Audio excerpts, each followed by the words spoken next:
By Jan ಕಿ ಬಾತ್ ವಿಶೇಷ ಕಾರ್ಯಕ್ರಮಕ್ಕೆ ಮತ್ತೊಮ್ಮೆ ಸ್ವಾಗತ. ಈ ಸಲದ ಕರ್ನಾಟಕದ ರಣಕಣದ ಎರಡನೆಯ ಸಮೀಕ್ಷೆಯನ್ನ ನಾವು ನಿಮ್ಮೆದುರಿಗೆ ತೆಗೆದುಕೊಂಡು ಬರ್ತಾ ಇದ್ದೀವಿ.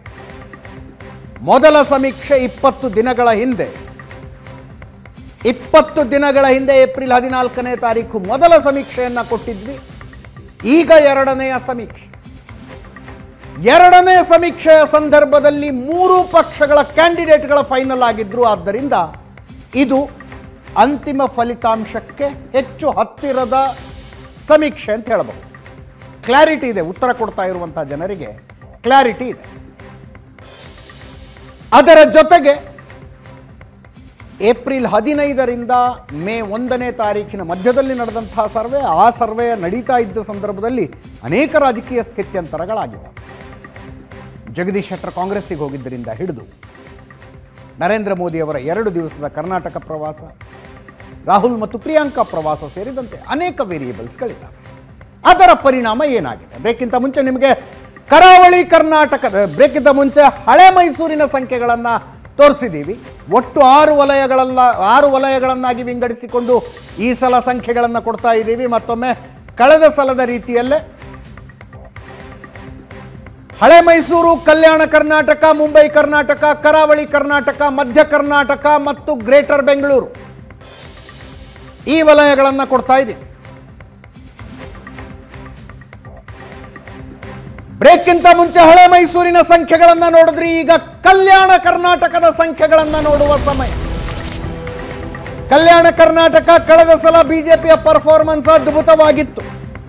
ಈ ಸಲ ಏನಾಗುತ್ತೆ?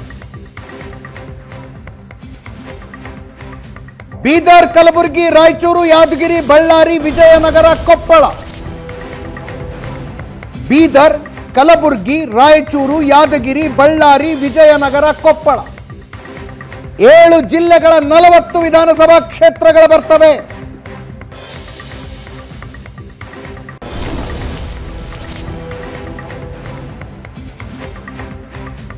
ಏಳು ಜಿಲ್ಲೆಗಳ 40 ವಿಧಾನಸಭಾ ಕ್ಷೇತ್ರಗಳು.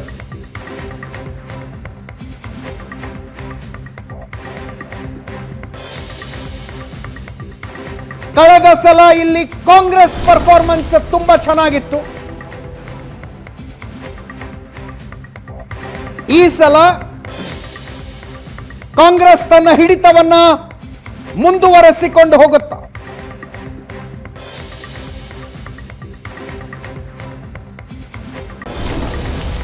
ಬಿಜೆಪಿ ತನ್ನ ಪರ್ಫಾರ್ಮೆನ್ಸ್ ಅನ್ನು ಇಂಪ್ರೂವ್ ಮಾಡಿಕೊಳ್ಳುವುದಕ್ಕೆ ಸಾಧ್ಯನಾ? ಕಲ್ಯಾಣ ಕರ್ನಾಟಕದಲ್ಲಿ ಜೆಡಿಎಸ್ನ ಸ್ಥಿತಿಗತಿ ಏನಾಗುತ್ತೆ? ಕಲ್ಯಾಣ ಕರ್ನಾಟಕದ ಮಹಾ ಸಮೀಕ್ಷೆಯ ಸಂಖ್ಯೆಗಳು ನಿಮ್ಮೆದುರಿಗೆ ಕೆಲವೇ ಕ್ಷಣಗಳಲ್ಲಿ. ಕಲ್ಯಾಣ ಕರ್ನಾಟಕ ಏನು ಹೇಳ್ತಾ ಇದೆ?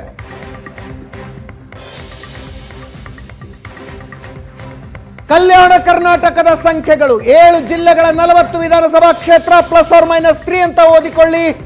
BJP 16, Congress 21, JDS 3. BJP 16, Congress 21, JDS 3 ±3 ಅಂತ ಓದಿಕೊಳ್ಳಬೇಕು. 16 BJP, 21 Congress, JDS 3. Congress Kalyana ಕರ್ನಾಟಕದಲ್ಲಿ ತನ್ನ ಮುನ್ನಡೆಯನ್ನು ಮುಂದುವರಿಸಿಕೊಂಡು ಹೋಗುವ ರೀತಿಯಲ್ಲಿ ಸಮೀಕ್ಷೆ ಹೇಳ್ತಾ ಇದೆ. ಬಿಜೆಪಿ 16, ಕಲ್ಯಾಣ ಕರ್ನಾಟಕವನ್ನು ಸೀಮಿತಪಡಿಸಿ ಹೇಳೋದಾದ್ರೆ BJP second largest party. JDS 3 ಸ್ಥಾನಗಳು. 2018ರ ರಿಸಲ್ಟ್ಗೆ ಹೋಲಿಸಿದರೆ ವ್ಯತ್ಯಾಸ ಏನು ಕಾಣಿಸ್ತಾ ಇದೆ? ಏಪ್ರಿಲ್ 14ರ ನಮ್ಮದೇ ಸರ್ವೆಗೆ ಹೋಲಿಸಿದರೆ ವ್ಯತ್ಯಾಸ ಏನು ಕಾಣಿಸ್ತಾ ಇದೆ? ವ್ಯತ್ಯಾಸವನ್ನ ಒಂದು ಸಲ ನೋಡೋಣ. 2018ರಲ್ಲಿ ಬಿಜೆಪಿ 15 ಸ್ಥಾನಗಳಲ್ಲಿ ಗೆದ್ದಿತ್ತು. ಈ ಸಲ 1 ಜಾಸ್ತಿ ಆಗಬಹುದು. 2014 20 ದಿವಸಗಳ ಹಿಂದಿನ ಸರ್ವೆಗೂ ಈಗಿನ ಸರ್ವೆಗೂ ಏನು ವ್ಯತ್ಯಾಸ ಆಗಿಲ್ಲ. ಬಿಜೆಪಿಯ ಸಂಖ್ಯೆಗಳು ಹೆಚ್ಚು ಕಡಿಮೆ ಆಗಿಲ್ಲ. 16 2018ರ ರಿಸಲ್ಟ್ ಕಾಂಗ್ರೆಸ್ 21 ಇತ್ತು, 23ಕ್ಕೆ ಏರುತ್ತೆ ಅಂತ ಏಪ್ರಿಲ್ 14ರ ಸಮೀಕ್ಷೆ ಹೇಳ್ತಾ ಇದೆ. 20 ದಿನಗಳ ನಂತರ 2 ಸ್ಥಾನಗಳ ಕಾಂಗ್ರೆಸ್ಗೆ ಕಡಿಮೆಯಾದಂತೆ ಕಾಣಿಸ್ತಿದೆ. 2 ಸ್ಥಾನಗಳ ಕಡಿಮೆ ಆದಂತೆ, ಅಂದರೆ 2018ರ ರಿಸಲ್ಟ್ ಅನ್ನು ಮತ್ತೊಂದು ಸಲ ಕಾಂಗ್ರೆಸ್ ರಿಪೀಟ್ ಮಾಡುವ ಹಾಗೆ ಕಾಣಿಸ್ತಾ ಇದೆ. 2018ರಲ್ಲಿ JDS 4 ಸ್ಥಾನಗಳಲ್ಲಿ ಗೆದ್ದಿತ್ತು. 20 ದಿವಸಗಳ ಹಿಂದಿನ ಸರ್ವೆ 3 ಸ್ಥಾನ ಕಳ್ಕೊಳ್ಳುತ್ತೆ JDS, 1 ಸ್ಥಾನಕ್ಕೆ ಮಾತ್ರ ಉಳಿಯುತ್ತೆ ಅಂತ. ಈಗ ಮತ್ತೆ JDS ಪರ್ಫಾರ್ಮೆನ್ಸ್ ಇಂಪ್ರೂವ್ ಆದಂತೆ ಕಾಣಿಸ್ತಾ ಇದೆ, 3 ಸ್ಥಾನಗಳಿಗೆ ಬರ್ತಾ ಇದೆ. ಕಲ್ಯಾಣ ಕರ್ನಾಟಕದಲ್ಲಿ JDS 1 ಸ್ಥಾನ ಕಳೆದುಕೊಳ್ಳುತ್ತೆ, ಆ ಸ್ಥಾನ ಬಿಜೆಪಿಗೆ ಹೋಗುತ್ತೆ ಅನ್ನುವಂಥದ್ದು ಸರ್ವೆ. 2018ರ ರಿಸಲ್ಟಿಗೆ ಕಂಪೇರ್ ಮಾಡಿದ್ರೆ JDS 1 ಸ್ಥಾನ ಕಡಿಮೆ ಆಗುತ್ತೆ, ಅದು ಬಿಜೆಪಿಗೆ ಹೋಗ್ತಾ ಇದೆ. ಕಾಂಗ್ರೆಸ್ ಯಥಾವತ್ತು 2018ರಲ್ಲಿ ಎಷ್ಟು ಸಂಖ್ಯೆ ಇತ್ತೋ ಅಷ್ಟೇ ಸಂಖ್ಯೆಯನ್ನು ಉಳಿಸಿಕೊಳ್ಳುವ ರೀತಿಯಲ್ಲಿ ಕಾಣಿಸ್ತಾ ಇದೆ. ಪ್ರಶಾಂತ್, ಬೀದರ್, ಕಲಬುರಗಿ, ರಾಯಚೂರು, ಯಾದಗಿರಿ, ಬಳ್ಳಾರಿ, ವಿಜಯನಗರ, ಕೊಪ್ಪಳ 7 ಜಿಲ್ಲೆಗಳ 40 ವಿಧಾನಸಭಾ ಕ್ಷೇತ್ರಗಳು. ಪ್ಯಾಟರ್ನ್ ಬೇರೆ ಆಗಿದೆ, ಜಾತಿಯ ಡೆಮೋಗ್ರಫಿ ಕೂಡ ಅಲ್ಲಿ ಬೇರೆ ಇದೆ. ಓಕೆ, ನಿಶ್ಚಿತವಾಗಿ ಎಲ್ಲ ಸರ್ವೆಗಳು ಅಂದರೆ ಜನ್ ಕಿ ಬಾತ್ನ ಸರ್ವೆಯಿಂದ ಹಿಡಿದು ಎಲ್ಲ ಸರ್ವೆ ಒಪಿನಿಯನ್ ಪೋಲ್ಗಳು ತೋರಿಸ್ತಾ ಇರತಕ್ಕಂಥದ್ದು ಹೈದರಾಬಾದ್ ಕರ್ನಾಟಕದಲ್ಲಿ ತುಂಬ ವ್ಯತ್ಯಾಸ 2018ಕ್ಕೆ ಹೋಲಿಸಿದ್ರೆ ಆಗ್ತಾ ಇಲ್ಲ ಅಂತಕ್ಕಂಥದ್ದು. ಅಂದರೆ ಬಿ ಜೆ ಪಿಗೆ ನನಗನ್ಸುತ್ತೆ, ಬಿ ಜೆ ಪಿ ಒಂದು ವೇಳೆ ಬಹುಮತದ ಮಾತನ್ನೇನು ಹೇಳ್ತಾ ಇದೆ, ನಮಗೆ ಬಹುಮತ ಬರುತ್ತೆ ಅಂತಕ್ಕಂಥದ್ದು, ಅದು ಬಿ ಜೆ ಪಿಗೆ ಆಗಬೇಕಾದ್ರೆ ಇಲ್ಲಿ ಬಿಜೆಪಿಯ ಸಂಖ್ಯೆಗಳು ಜಾಸ್ತಿ ಆಗಬೇಕು. ಯಾಕಂದರೆ ಬಿ ಜೆ ಪಿ ಕಲ್ಯಾಣ ಕರ್ನಾಟಕದಲ್ಲಿ ಅದಕ್ಕೊಂದು ರೂಮ್ ಇದೆ, ಒಂದು ಸ್ಪೇಸ್ ಇದೆ ಜಾಸ್ತಿ ಮಾಡ್ಕೊಳ್ಳಿಕ್ಕೆ. ಮುಂಬೈ ಕರ್ನಾಟಕ, ಕರಾವಳಿ ಕರ್ನಾಟಕದಲ್ಲಿ ಸ್ಪೇಸ್ ಇಲ್ಲ, ಅದೊಂದು ಪೀಕಿಗೆ ಮುಟ್ಟಿತ್ತು. ಹೀಗಾಗಿ ಕಲ್ಯಾಣ ಕರ್ನಾಟಕದಲ್ಲಿ ಬಿ ಜೆ ಪಿ ಗಣನೀಯವಾಗಿ ಅಂದರೆ ಸುಮಾರು 5ರಿಂದ 6 ಸ್ಥಾನಗಳ ಜಾಸ್ತಿ ಮಾಡ್ಕೊಳ್ಳಿಕ್ಕೆ ಒಂದು ರೂಮ್ ಇತ್ತು. ಅಲ್ಲ, ನಾವು ಇನ್ನೊಂದು ಸಂಖ್ಯೆನೂ ಕೊಡಬೇಕಾಗಿತ್ತಿಲ್ಲ, ಹಾಲಿ ಬಲಾಬಲ ಎಷ್ಟು ಅಂತ. ಈ ಕಲ್ಯಾಣ ಕರ್ನಾಟಕದ ಈ ಭಾಗದಿಂದ ಇವರು ರೆಡ್ಡಿ ಅವರು ಹೊಸಪೇಟೆ ರೆಡ್ಡಿ ಅವರನ್ನು ಮೈಗ್ರೇಟ್ ಆಗಿದ್ದಾರೆ. ಅವರು ಮೈಗ್ರೇಟ್ ಆಗಿದ್ದಾರೆ. ಈ ಕಡೆ ಬಂದಂಥವ್ರು, ಬಿಜೆಪಿಗೆ ಬಂದಂಥವ್ರು ಆನಂದ್ ಸಿಂಗ್, ಅವಿನಾಶ್ ಜಾಧವ್ ಅವಿನಾಶ್ ಯಾವ್ದಲ್ಲ, ಅವರು ಬೈ ಎಲೆಕ್ಷನ್ ಗೆದ್ದವರು. ಬೈ ಎಲೆಕ್ಷನ್ ಗೆದ್ರು. ಮತ್ತೆ ಇವರು 2018ರಲ್ಲಿ ಅವರು ಕಾಂಗ್ರೆಸ್ ಉಮೇಶ್ ಜಾಧವ್ ಗೆದ್ದಿದ್ರು ಆ ಸೀಟು. ಎಸ್, ಅದು ಈ ಕಡೆ ಬಂತು. ಮಸ್ಕಿ ಒಂದು ಸೀಟ್ ಇತ್ತು, ಅದು ಸೋತ್ರು ಬೈ ಎಲೆಕ್ಷನ್. ಪ್ರತಾಪ್ ಗೌಡ ಪಾಟೀಲ್ ಸೋತ್ರು. ಎಸ್, ಅಂದ್ರೆ ಆನಂದ್ ಸಿಂಗ್ ಬಂದಿದ್ದು, ಮಸ್ಕಿ ಸೋತಿದ್ದು, ಒಂದು ಸೀಟ್ ಬಂತು. ಅಲ್ಲಿಗೆ ಕಾಂಗ್ರೆಸ್ ಬಿಜೆಪಿ ಹಾಲಿ 16 ಇದೆ, 16 ಉಳಿಸ್ಕೊಳ್ಳುತ್ತೆ ಬಿಜೆಪಿಗೆ. ಅಂದ್ರೆ ಈಗಿನ ಸಂಖ್ಯೆ ನೋಡಿದ್ರೆ ಗೇನ್ ಅಲ್ಲ ಬಿಜೆಪಿಗೆ. ಒಂದು ಅದು ನನಗನ್ಸುತ್ತೆ ಅಜಿತ್, ಈಗೇನು ಬಜರಂಗ್ ದಳದ ನಿಷೇಧ ಇದೆಲ್ಲವೂ ಏನು ನಡೆದಿದೆ, ಅದರ ಒಟ್ಟಾರೆ ಇಫೆಕ್ಟ್ ಹೈದರಾಬಾದ್ ಕರ್ನಾಟಕದಲ್ಲಿ ಮುಸ್ಲಿಂ ಮತಗಳ ಮೇಲೆ ಏನಿರುತ್ತೆ ಅಂತಕ್ಕಂಥದ್ದು ಐ ಆಮ್ ಕ್ಯೂರಿಯಸ್. ಯಾಕೆಂದರೆ ಬೀದರ್, ಕಲಬುರಗಿ, ರಾಯಚೂರು, ಕೊಪ್ಪಳ ಮತ್ತು ಬಳ್ಳಾರಿ ಈ ನಗರ ಭಾಗಗಳಲ್ಲಿ ಮುಸ್ಲಿಂ ಮತಗಳು ಗಣನೀಯವಾಗಿವೆ ಮತ್ತು ಒಂದು ರೀತಿ ಡಿಫ್ರೆಂಟ್ ವೋಟಿಂಗ್ ಪ್ಯಾಟರ್ನ್ ಅಲ್ಲಿ ನಿಶ್ಚಿತವಾಗಿದೆ. ಹೀಗಾಗಿ ಬಜರಂಗ್ ದಳದ ನಿಷೇಧದ ಲಾಭ ಬಿ ಜೆ ಪಿಗೆ ಕರಾವಳಿ ಕರ್ನಾಟಕದಲ್ಲಿ ಆಗೋದಾದರೆ ಅದರ ಲಾಭ ಕಾಂಗ್ರೆಸ್ ಆನ್ ಆವರೇಜ್ 23% ತನಕ ಬರ್ತಾರೆ ಕೆಲವು ಕ್ಷೇತ್ರಗಳಲ್ಲಿ ಮುಸ್ಲಿಂ ಕಲ್ಯಾಣ ಕರ್ನಾಟಕದಲ್ಲಿ ಸಿಟಿ ಏರಿಯಾ ಪರ್ಟಿಕ್ಯುಲರ್. ಹೌದು, ಆ ಸೀಟ್ಗಳಲ್ಲಿ ಈಗ ರಹೀಮ್ ಖಾನ್ ಗೆಲ್ತಾರೆ, ಕಳೆದ ಬಾರಿ ಗೆದ್ದಿದ್ರು. ಖನಿಜಾ ಫಾತಿಮಾ ಗುಲ್ಬರ್ಗಾದಲ್ಲಿ ಗೆಲ್ತಾರೆ. ರಾಯಚೂರಿನ ಸೀಟ್ನಲ್ಲಿ ಹಿಂದೆ ಕಾಂಗ್ರೆಸ್ ಗೆಲ್ತಾ ಇತ್ತು, ಆದರೆ ಈ ಬಾರಿ ಕೂಡ ಆ ಮಟ್ಟದ ಒಂದು ಕ್ಯಾಂಡಿಡೇಟ್ ಬೋಸರಾಜು ಕೊಟ್ಟರೆ ಏನಾಗ್ತಿತ್ತು ಅಂತಕ್ಕಂಥದ್ದು. ಇಕ್ಬಾಲ್ ಅನ್ಸಾರಿ ಗಂಗಾವತಿಯಲ್ಲಿ, ಕೊಪ್ಪಳದಲ್ಲಿ ಬಂದು ನಿಲ್ತಾರೆ. ಆ ಕಾರಣ ನನಗನ್ಸುತ್ತೆ ಒಂದು ವೇಳೆ ಬಜರಂಗ್ ದಳ ನಿಷೇಧದ ಲಾಭ ಕರಾವಳಿ ಕರ್ನಾಟಕದಲ್ಲಿ ಬಿಜೆಪಿಗೆ ಆಗುತ್ತಾ, ಹೈದರಾಬಾದ್ ಕರ್ನಾಟಕದಲ್ಲಿ ಕಾಂಗ್ರೆಸ್ ನಿಷೇಧ ಮಾಡ್ತೀವಿ ಅನ್ನುವ ಪ್ರಣಾಳಿಕೆಯಲ್ಲಿನ ಅಂಶ ಕಾಂಗ್ರೆಸ್ಸಿಗೆ ಲಾಭ ಆದರೆ ಈ ಭಾಗದಲ್ಲಿ ಆಗಬೇಕು. ಯಾಕಂದ್ರೆ ಮುಸ್ಲಿಂ ಕನ್ಸಾಲಿಡೇಷನ್. ಎರಡನೇ ಪ್ರದೀಪ್ ಭಂಡಾರಿ ಒಂದು ಆರಂಭದಲ್ಲಿ ಒಂದು ಮಾತನ್ನು ಹೇಳಿದ್ರು, ಬಿಜೆಪಿ 1 M ಮೇಲೆ ಡಿಪೆಂಡೆಂಟ್ ಆಗಿದ್ರೆ ಕಾಂಗ್ರೆಸ್ 1 M ಮೇಲೆ ಡಿಪೆಂಡೆಂಟ್ ಆಗಿದೆ. ಬಿಜೆಪಿ ಡಿಪೆಂಡೆಂಟ್ ಆಗಿರುವ 1 M ಯಾವುದು? M for Modi. Congress dependent ಆಗಿರುವಂತಹ ಇನ್ನೊಂದು M ಯಾವುದು? M ಫಾರ್ ಮುಸ್ಲಿಂ ಕನ್ಸಾಲಿಡೇಷನ್ ಅಂತ. ಆ ಮುಸ್ಲಿಂ ಕನ್ಸಾಲಿಡೇಷನ್ ಕಾಂಗ್ರೆಸ್ಸಿಗೆ ಇಲ್ಲಿ ಏನು ಲಾಭ ತಂದು ಕೊಡುತ್ತೆ? ಯಾಕಂದರೆ ಪ್ರಣಾಳಿಕೆಯಲ್ಲಿ ಹಾಕಿದ್ರು ಅಧಿಕಾರಕ್ಕೆ ಬಂದರೆ PFI, ಬಜರಂಗ ದಳದಂಥ ಸಂಘಟನೆಗಳನ್ನು ನಿಷೇಧ ಮಾಡುವುದು ಸೇರಿದಂತೆ ಕಠಿಣ ಕ್ರಮ ಕೈಗೊಳ್ತೀವಿ ಅಂತ ಆ ಘೋಷಣೆ ಇಲ್ಲಿ ಕಾಂಗ್ರೆಸ್ಸಿಗೆ ಲಾಭ ತಂದು ಕೊಡಬಹುದು ಅನ್ನುವಂಥದ್ದು ನಿರೀಕ್ಷೆ. ಎರಡನೇದು, ಜಾತಿಯ ಮೀಸಲಾತಿಯ ನಿರ್ಣಯಗಳನ್ನೇನು ಬಿಜೆಪಿ ಮಾಡ್ತು, ಮೀಸಲಾತಿಯನ್ನು ಏರಿಕೆ ಮಾಡ್ತಕ್ಕಂಥ ಎಸ್ ಟಿ ಮೀಸಲಾತಿ ಏರಿಕೆ ಆಗಿರ್ತಕ್ಕಂಥ ನಿರ್ಣಯದ ನೇರವಾಗಿರ್ತಕ್ಕಂಥ ಒಂದು ಲಾಭ ಬಿಜೆಪಿಗೆ ಬಳ್ಳಾರಿ, ರಾಯಚೂರು, ಯಾದಗಿರ್ ಮತ್ತು ಕೊಪ್ಪಳದಲ್ಲಿ ಎಸ್ ಸಿ ಮತ್ತು ಎಸ್ ಟಿ ಮೀಸಲು ಕ್ಷೇತ್ರಗಳು ಮ್ಯಾಕ್ಸಿಮಮ್ ಬರ್ತವೆ. ಎಸ್ ಟಿ ಮೀಸಲು ಕ್ಷೇತ್ರಗಳು ಜಾಸ್ತಿ ಇರೋದ್ರಿಂದ. ಆದರೆ ಈಗ ಈ ಸರ್ವೆ ನೋಡಿದರೆ ಆ ಮೀಸಲಾತಿಯ ಲಾಭ ಇನ್ನೂ ಪರ್ಕ್ಯುಲೇಟ್ ಆಗಿಲ್ಲ ಪೊಲಿಟಿಕಲಿ ಅಂತಕ್ಕಂಥದ್ದು ಸ್ಪಷ್ಟವಾಗಿ ಕಾಣ್ತಾ ಇದೆ. ಮತ್ತು ಲಂಬಾಣಿಗಳ ಆಕ್ರೋಶ ಏನಿತ್ತು ಒಳ ಮೀಸಲಾತಿಯ ಘೋಷಣೆಯ ನಂತರ, ಆ ಲಂಬಾಣಿಗಳ ಆಕ್ರೋಶದ ಒಟ್ಟು ಇಫೆಕ್ಟ್ ಪೊಲಿಟಿಕಲಿ ಏನು ಅಂತಕ್ಕಂಥದ್ದು ಕೂಡ ಹೈದರಾಬಾದ್ ಕರ್ನಾಟಕದ 2-3 ಜಿಲ್ಲೆಗಳಲ್ಲಿ ನೋಡಬೇಕಾಗತ್ತೆ. Could you see that Bhandari sir? देखिए एससी एसटी वोटिंग पैटर्न कुछ बदलते हुए दिखाई दे रहा है यहाँ पे? देखिए एससी एसटी बहुत सिग्निफिकेंटली यहाँ पे बदलते हुए नहीं दिखा है. एज अ पार्टी अगर लंबानीज की बात करूँ तो they prefer the Congress party. Non Lambanis के अंदर बीजेपी एक डेंट बना रही है जहाँ जहाँ बीजेपी के कैंडिडेट ने काम किया है या कांग्रेस के कैंडिडेट ने काम नहीं किया है. लंबानीज के अंदर ज़्यादा कंसोलिडेशन कांग्रेस की तरफ है. बट अब यहाँ पे जैसे अब अगर आप बोलेंगे कि नंबर क्यों आए, जैसे यादगिर में पिछली बार BJP was performing very poorly on all the seats. अब शोरपुर और यादगिर सिटी की बात मैं करूँ तो वहाँ पे Bharatiya Janata Party has improved its graph.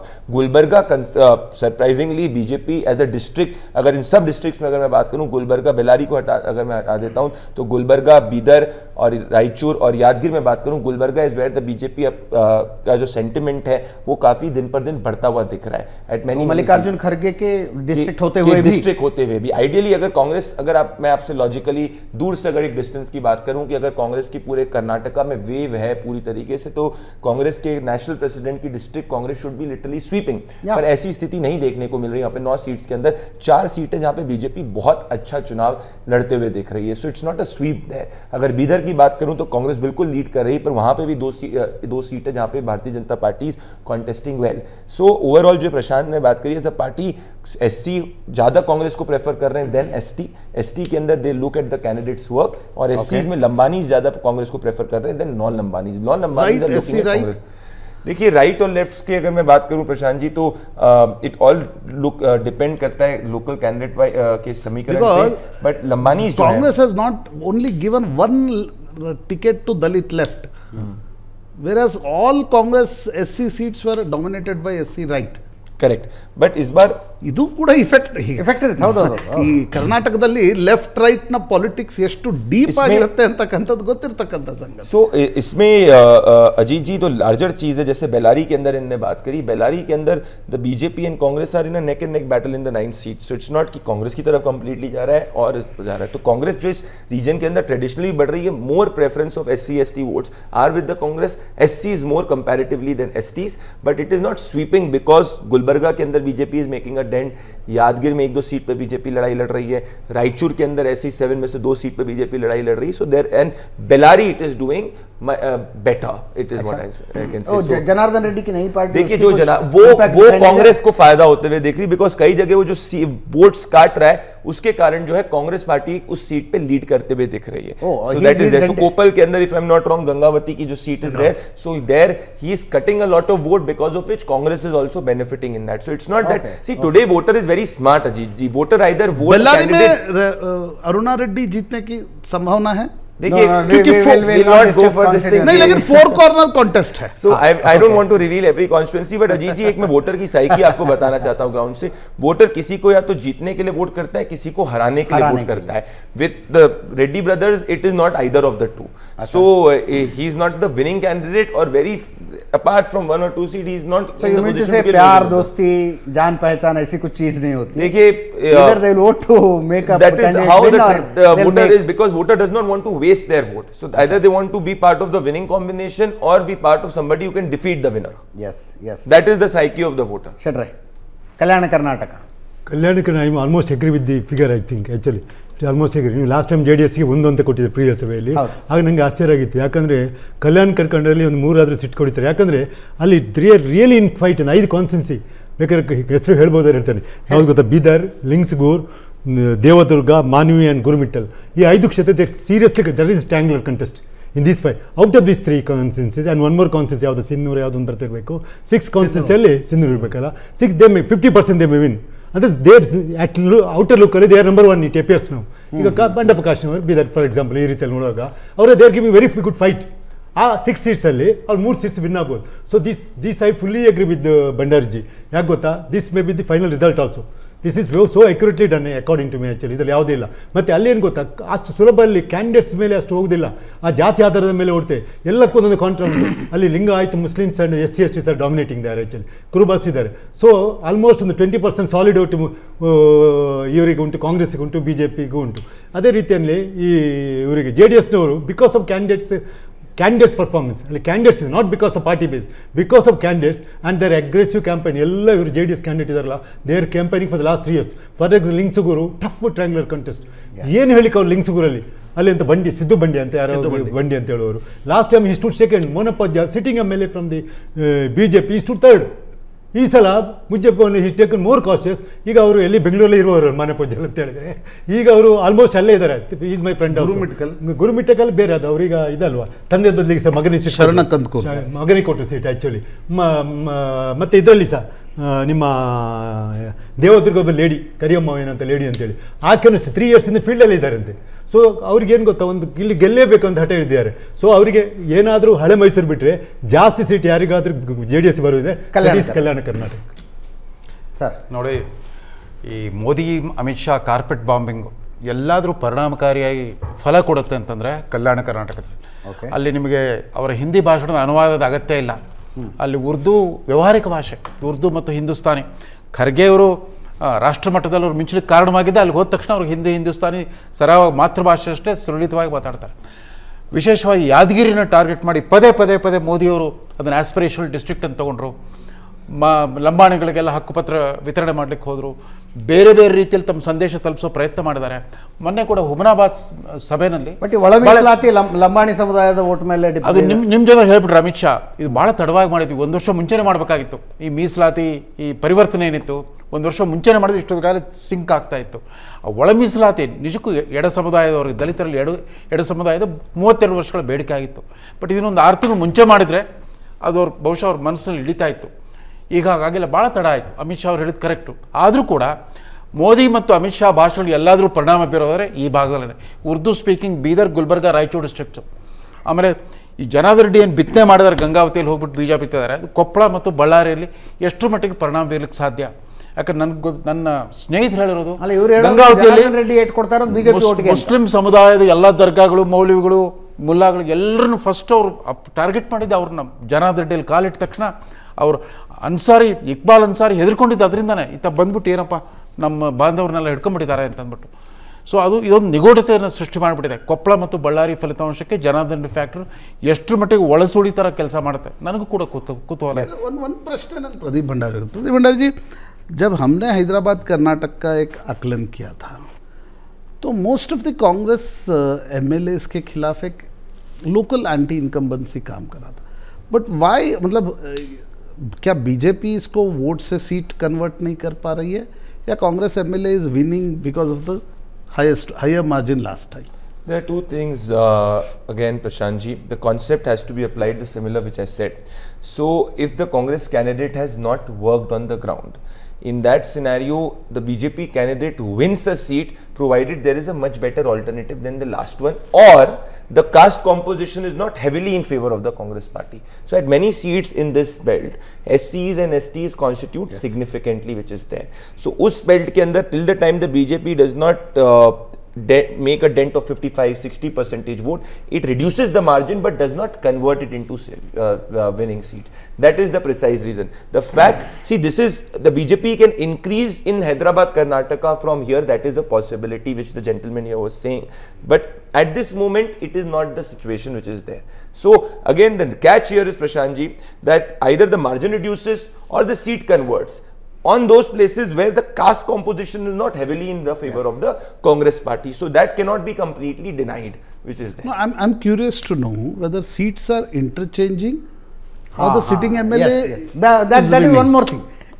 Sitting MLA ನೇ ಗೆದ್ದು ಮತ್ತೊಮ್ಮೆ ಆರಿಸಿ ಬರುವ ಮೂಲಕ ಅಷ್ಟೇ ಸ್ಥಾನಗಳು ಬರ್ತವೆ ಅನ್ನುವಂಥದ್ದು, ಅಥವಾ ಸಿಟ್ಟಿಂಗ್ MLA ಸೋಲ್ತಾರೆ, ಹಿಂದೆ ಸೋತಿದ್ದು ಇನ್ನೊಂದು ಕ್ಷೇತ್ರದನ್ನು ಗೆದ್ದುಕೊಳ್ಳುವ ಮೂಲಕ ಸೇಮ್ ನಂಬರ್ ಬರುತ್ತಾ ಅಂತ, ಇಂಟರ್ಚೇಂಜ್ ಆಗುತ್ತಾ ಅಂತ, ಶಫಲ್ ಆಗುತ್ತಾ ಅಂತ. ಒಂದು ಸಣ್ಣ ಬ್ರೇಕ್ನ ಸಮಯ ಆಗಿದೆ. ತುಂಬ ಸಣ್ಣ ಬ್ರೇಕ್ ಮುಗಿಸ್ಕೊಂಡು ಆ ವಿಷಯ, ಆ ಪ್ರಶ್ನೆಗೆ ಉತ್ತರ ತಗೋತೀವಿ. ಎರಡನೆಯ ಸಮೀಕ್ಷೆ ಇದು. ಒಟ್ಟು 3 ಸಮೀಕ್ಷೆಗಳನ್ನು ಏಷ್ಯಾನೆಟ್ ಸುವರ್ಣ ನ್ಯೂಸ್ಗಾಗಿ ಜನ್ ಕಿ ಬಾತ್ ಮಾಡಿಕೊಡ್ತಾ ಇದೆ. 2 ಚುನಾವಣಾ ಪೂರ್ವ ಒಪಿನಿಯನ್ ಪೋಲ್ಗಳು. 14ನೇ ತಾರೀಕು ಒಂದು ಬಂದಿದೆ, ಇವತ್ತು ಒಂದು ಏಪ್ರಿಲ್ 14ಕ್ಕೆ ಒಂದು ಸಮೀಕ್ಷೆಯನ್ನು ಪ್ರಸಾರ ಮಾಡಿದ್ದೀವಿ. ಇವತ್ತು 2ನೇ ಸಮೀಕ್ಷೆಯ ಸಮಯ. 10ನೇ ತಾರೀಕು ಮತದಾನದ ನಂತರ ಒಪಿನಿಯನ್ ಪೋಲನ್ನು ಕೊಡ್ತೀವಿ. ಒಟ್ಟು 3 ಪೋಲ್ಗಳು ಬರ್ತವೆ. 2 ವಲಯಗಳ ಸಂಖ್ಯೆಗಳನ್ನು ನಿಮ್ಮ ಎದುರಿಗೆ ಕೊಟ್ಟಿದ್ದೀವಿ. 3ನೆಯ ವಲಯ ಮಧ್ಯ ಕರ್ನಾಟಕಕ್ಕೆ ಹೋಗುವ ಸಮಯ. ಅದಕ್ಕಿಂತ ಮುಂಚೆ 2 ವಲಯಗಳದ್ದು, ಈಗ ಯಾರು ಟ್ಯೂನ್ ಇನ್ ಆಗಿದ್ರೆ ಅಂತ 2 ವಲಯಗಳ ಸಂಖ್ಯೆಗಳನ್ನು ಇನ್ನೊಂದು ಸಲ ಸುಮ್ಮನೆ ಹೇಳ್ತಾ ಇದ್ದೀನಿ ನಿಮ್ಮೆದುರಿಗೆ. ಹಳೆ ಮೈಸೂರು ಮತ್ತು ಕಲ್ಯಾಣ ಕರ್ನಾಟಕ 2 ಕೊಟ್ಟಿದ್ದೀವಿ. ಹಳೆ ಮೈಸೂರಿನಲ್ಲಿ JDS ಅನ್ನು ಕಳೆದ ಸಲದ ಸಂಖ್ಯೆಗೆ ಕಂಪೇರ್ ಮಾಡಿದ್ರೆ JDS ಅನ್ನು ಕಾಂಗ್ರೆಸ್ ಓವರ್ಟೇಕ್ ಮಾಡ್ತಾ ಇದೆ. ಇದರಲ್ಲಿ ನಮ್ಮ ಉಳಿದ ಪ್ಯಾನಲಿಸ್ಟ್ಗಳಿಗೂ ಮತ್ತು ಈ ಸರ್ವೆ ಮಾಡಿದಂಥ ಜನ್ ಕಿ ಬಾತ್ನ ಪ್ರದೀಪ್ ಭಂಡಾರಿಯವರಿಗೂ ಡಿಫರೆನ್ಸ್ ಆಫ್ ಒಪಿನಿಯನ್ ಇದೆ. JDS ಇಷ್ಟು ಕುಸಿಯೋದಿಲ್ಲ ಅಂತ ನಮ್ಮ ಉಳಿದ ಪ್ಯಾನಲಿಸ್ಟ್ಗಳು ಹೇಳ್ತಾರೆ. ಆದರೆ ಅವರು ನೋಡ್ತಾ ಇರಿ ಟ್ರೆಂಡ್ ಹೆಂಗಿದೆ ಅಂತಾರೆ. BJP 14, Congress 26, JDS 17. ಜನ್ ಕಿ ಬಾತ್ನ ಇವತ್ತಿನ ಸಮೀಕ್ಷೆ ಕಳೆದ ಸಲದ ಸಮೀಕ್ಷೆ ಕಂಪ್ಯಾರಿಸನ್ ಅಲ್ಲಿದೆ. 2018ರ ರಿಸಲ್ಟ್ ಕೊನೆಯಲ್ಲಿದೆ. ಕಂಪೇರ್ ಮಾಡ್ಕೊಳ್ಳಿ, ಸ್ಥಾನಗಳು ಹೆಂಗೆ ಹೆಚ್ಚು ಕಡಿಮೆ ಆಗುವ ಸಾಧ್ಯತೆಗಳು ಕಾಣಿಸ್ತಾ ಇದೆ. ಇದು ಇವತ್ತಿನ ಸಮೀಕ್ಷೆ. ಏಪ್ರಿಲ್ 15ರಿಂದ ಮೇ 1ನೇ ತಾರೀಕಿನ ಮಧ್ಯದಲ್ಲಿ ಈ ಸಮೀಕ್ಷೆ ನಡೆದಿದೆ. ಇವತ್ತು ನಿಮ್ಮ ಎದುರಿಗೆ ಪ್ರೆಸೆಂಟ್ ಮಾಡ್ತಾ ಇದ್ದೀವಿ. ಅದು ಏಪ್ರಿಲ್ 14ರ ಸಮೀಕ್ಷೆ. 2018ರ ರಿಸಲ್ಟ್ ಅಲ್ಲಿದೆ. ಹಳೆ ಮೈಸೂರಿನ 57 ಕ್ಷೇತ್ರಗಳು, 9 ವಿಧಾನಸಭಾ ಕ್ಷೇತ್ರಗಳ 57 ಕ್ಷೇತ್ರಗಳು, 9 ಜಿಲ್ಲೆಗಳ 57 ಕ್ಷೇತ್ರಗಳು ±3 ಅಂತ ಓದಿಕೊಳ್ಳಿ. BJP 14, ಕಾಂಗ್ರೆಸ್ 26, JDS 17 ಅಂತ ಈ ಸಂಖ್ಯೆ ಹೇಳ್ತಾ ಇದೆ. ಹಳೆ ಮೈಸೂರಿನ ನಂತರ ಕಲ್ಯಾಣ ಕರ್ನಾಟಕವನ್ನು ನಿಮ್ಮ ಎದುರಿಗೆ ಪ್ರೆಸೆಂಟ್ ಮಾಡಿದ್ದೀವಿ. ಕಲ್ಯಾಣ ಕರ್ನಾಟಕ 7 ಜಿಲ್ಲೆಗಳ 40 ವಿಧಾನಸಭಾ ಕ್ಷೇತ್ರಗಳು, ಒನ್ಸ್ ಅಗೇನ್ ±3 ಅಂತ ಓದಿಕೊಳ್ಳಬೇಕು. BJP 16, Congress 21, JDS 3. ಕಳೆದ ಸಲ JDS 2018ರ ರಿಸಲ್ಟ್ನಲ್ಲಿ 4 ಗೆದ್ದಿತ್ತು. ಈ ಸಲ 1 ಕಡಿಮೆ ಆಗಬಹುದು, 3. ಆದರೆ 20 ದಿನಗಳ ಹಿಂದಿನ ಸಮೀಕ್ಷೆಯಲ್ಲಿ JDS ಅಲ್ಲಿ 1 ಸ್ಥಾನ ಗೆಲ್ಲೋದು ಕಷ್ಟ ಅನ್ನುವ ಪರಿಸ್ಥಿತಿ ಇತ್ತು. ಗೆದ್ದರೂ 1 ಗೆಲ್ಲಬಹುದಷ್ಟೇ ಅನ್ನುವ ಪರಿಸ್ಥಿತಿ ಇತ್ತು. It has change, improved. 3 ಸ್ಥಾನಗಳನ್ನು ಗೆಲ್ಲುವ ಸಾಧ್ಯತೆ ಕಾಣಿಸ್ತಾ ಇದೆ. 20 ದಿನಗಳ ಹಿಂದಿನ ಸಮೀಕ್ಷೆಯಲ್ಲಿ ಕಾಂಗ್ರೆಸ್ 23 ಸ್ಥಾನಗಳನ್ನು ಗೆಲ್ಲುವ ಸಾಧ್ಯತೆ ಇತ್ತು. ಈಗ 21ಕ್ಕೆ ಕಾಂಗ್ರೆಸ್ನ ಸಂಖ್ಯೆ ಇಳಿದಿದೆ. 20 ದಿನಗಳ ಹಿಂದಿನ ಸಮೀಕ್ಷೆಯಲ್ಲೂ BJP 16 ಸೀಟ್ ಇತ್ತು, ಈಗಲೂ 16 ಸೀಟ್ ಇದೆ. 2018ರ ರಿಸಲ್ಟ್ನಲ್ಲಿ 15 ಸ್ಥಾನಗಳನ್ನು ಗೆದ್ದುಕೊಂಡಿತ್ತು. ಇದು ಕಲ್ಯಾಣ ಕರ್ನಾಟಕದ ಸಂಖ್ಯೆ ±3. ಮಧ್ಯ ಕರ್ನಾಟಕಕ್ಕೆ ಹೋಗುವ ಸಮಯ. 4 ಜಿಲ್ಲೆಗಳ 26 ವಿಧಾನಸಭಾ ಕ್ಷೇತ್ರಗಳು ಬರ್ತವೆ. ಶಿವಮೊಗ್ಗ, ಚಿಕ್ಕಮಗಳೂರು, ಚಿತ್ರದುರ್ಗ, ದಾವಣಗೆರೆ. ಶಿವಮೊಗ್ಗ, ಚಿಕ್ಕಮಗಳೂರು, ಚಿತ್ರದುರ್ಗ ಮತ್ತು ದಾವಣಗೆರೆ. ಕಳೆದ ಸಲ BJP ತನ್ನ ಬಾವುಟವನ್ನು ಗಟ್ಟಿಯಾಗಿ ನೆಟ್ಟಿದ್ದ ಪ್ರದೇಶ. 26 ಕ್ಷೇತ್ರಗಳ ಪೈಕಿ 21 ಕ್ಷೇತ್ರಗಳಲ್ಲಿ BJP ಗೆದ್ದಿತ್ತು ಕಳೆದ ಸಲ. 26ರ ಪೈಕಿ 21ರಲ್ಲಿ ಗೆದ್ದಿತ್ತು. ಈ ಸಲ ಏನಾಗತ್ತೆ?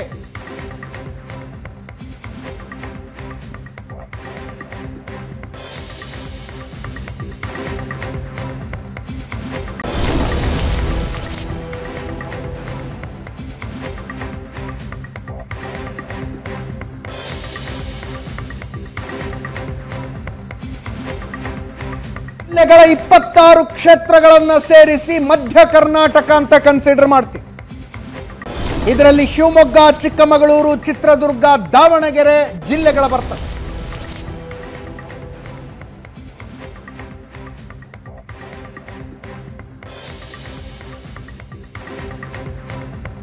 ಎರಡ್ 2018ರಲ್ಲಿ 21 ಕ್ಷೇತ್ರಗಳಲ್ಲಿ BJP ಗೆದ್ದಿತ್ತು. 26ರ ಪೈಕಿ 21, 26ರ ಪೈಕಿ 5ರಲ್ಲಿ ಕಾಂಗ್ರೆಸ್ ಗೆದ್ದಿತ್ತು. JDS 1 ಸ್ಥಾನವನ್ನು ಈ ಜಿಲ್ಲೆಗಳಲ್ಲಿ ಗೆದ್ದಿರಲಿಲ್ಲ.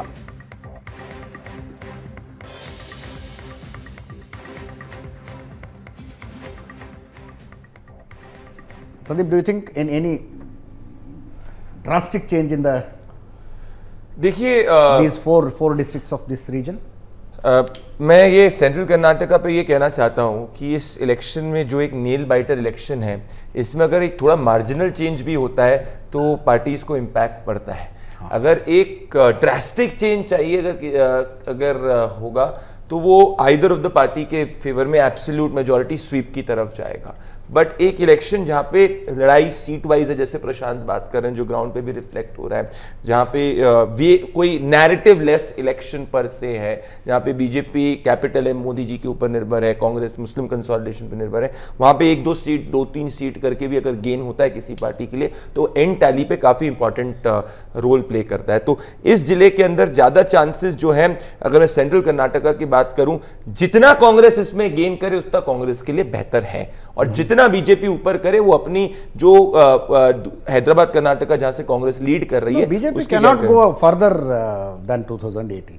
नहीं, 2018 उनका जो ऑप्टिमम आना चाहिए था आ चुका है। Exactly, I completely agree with you on that.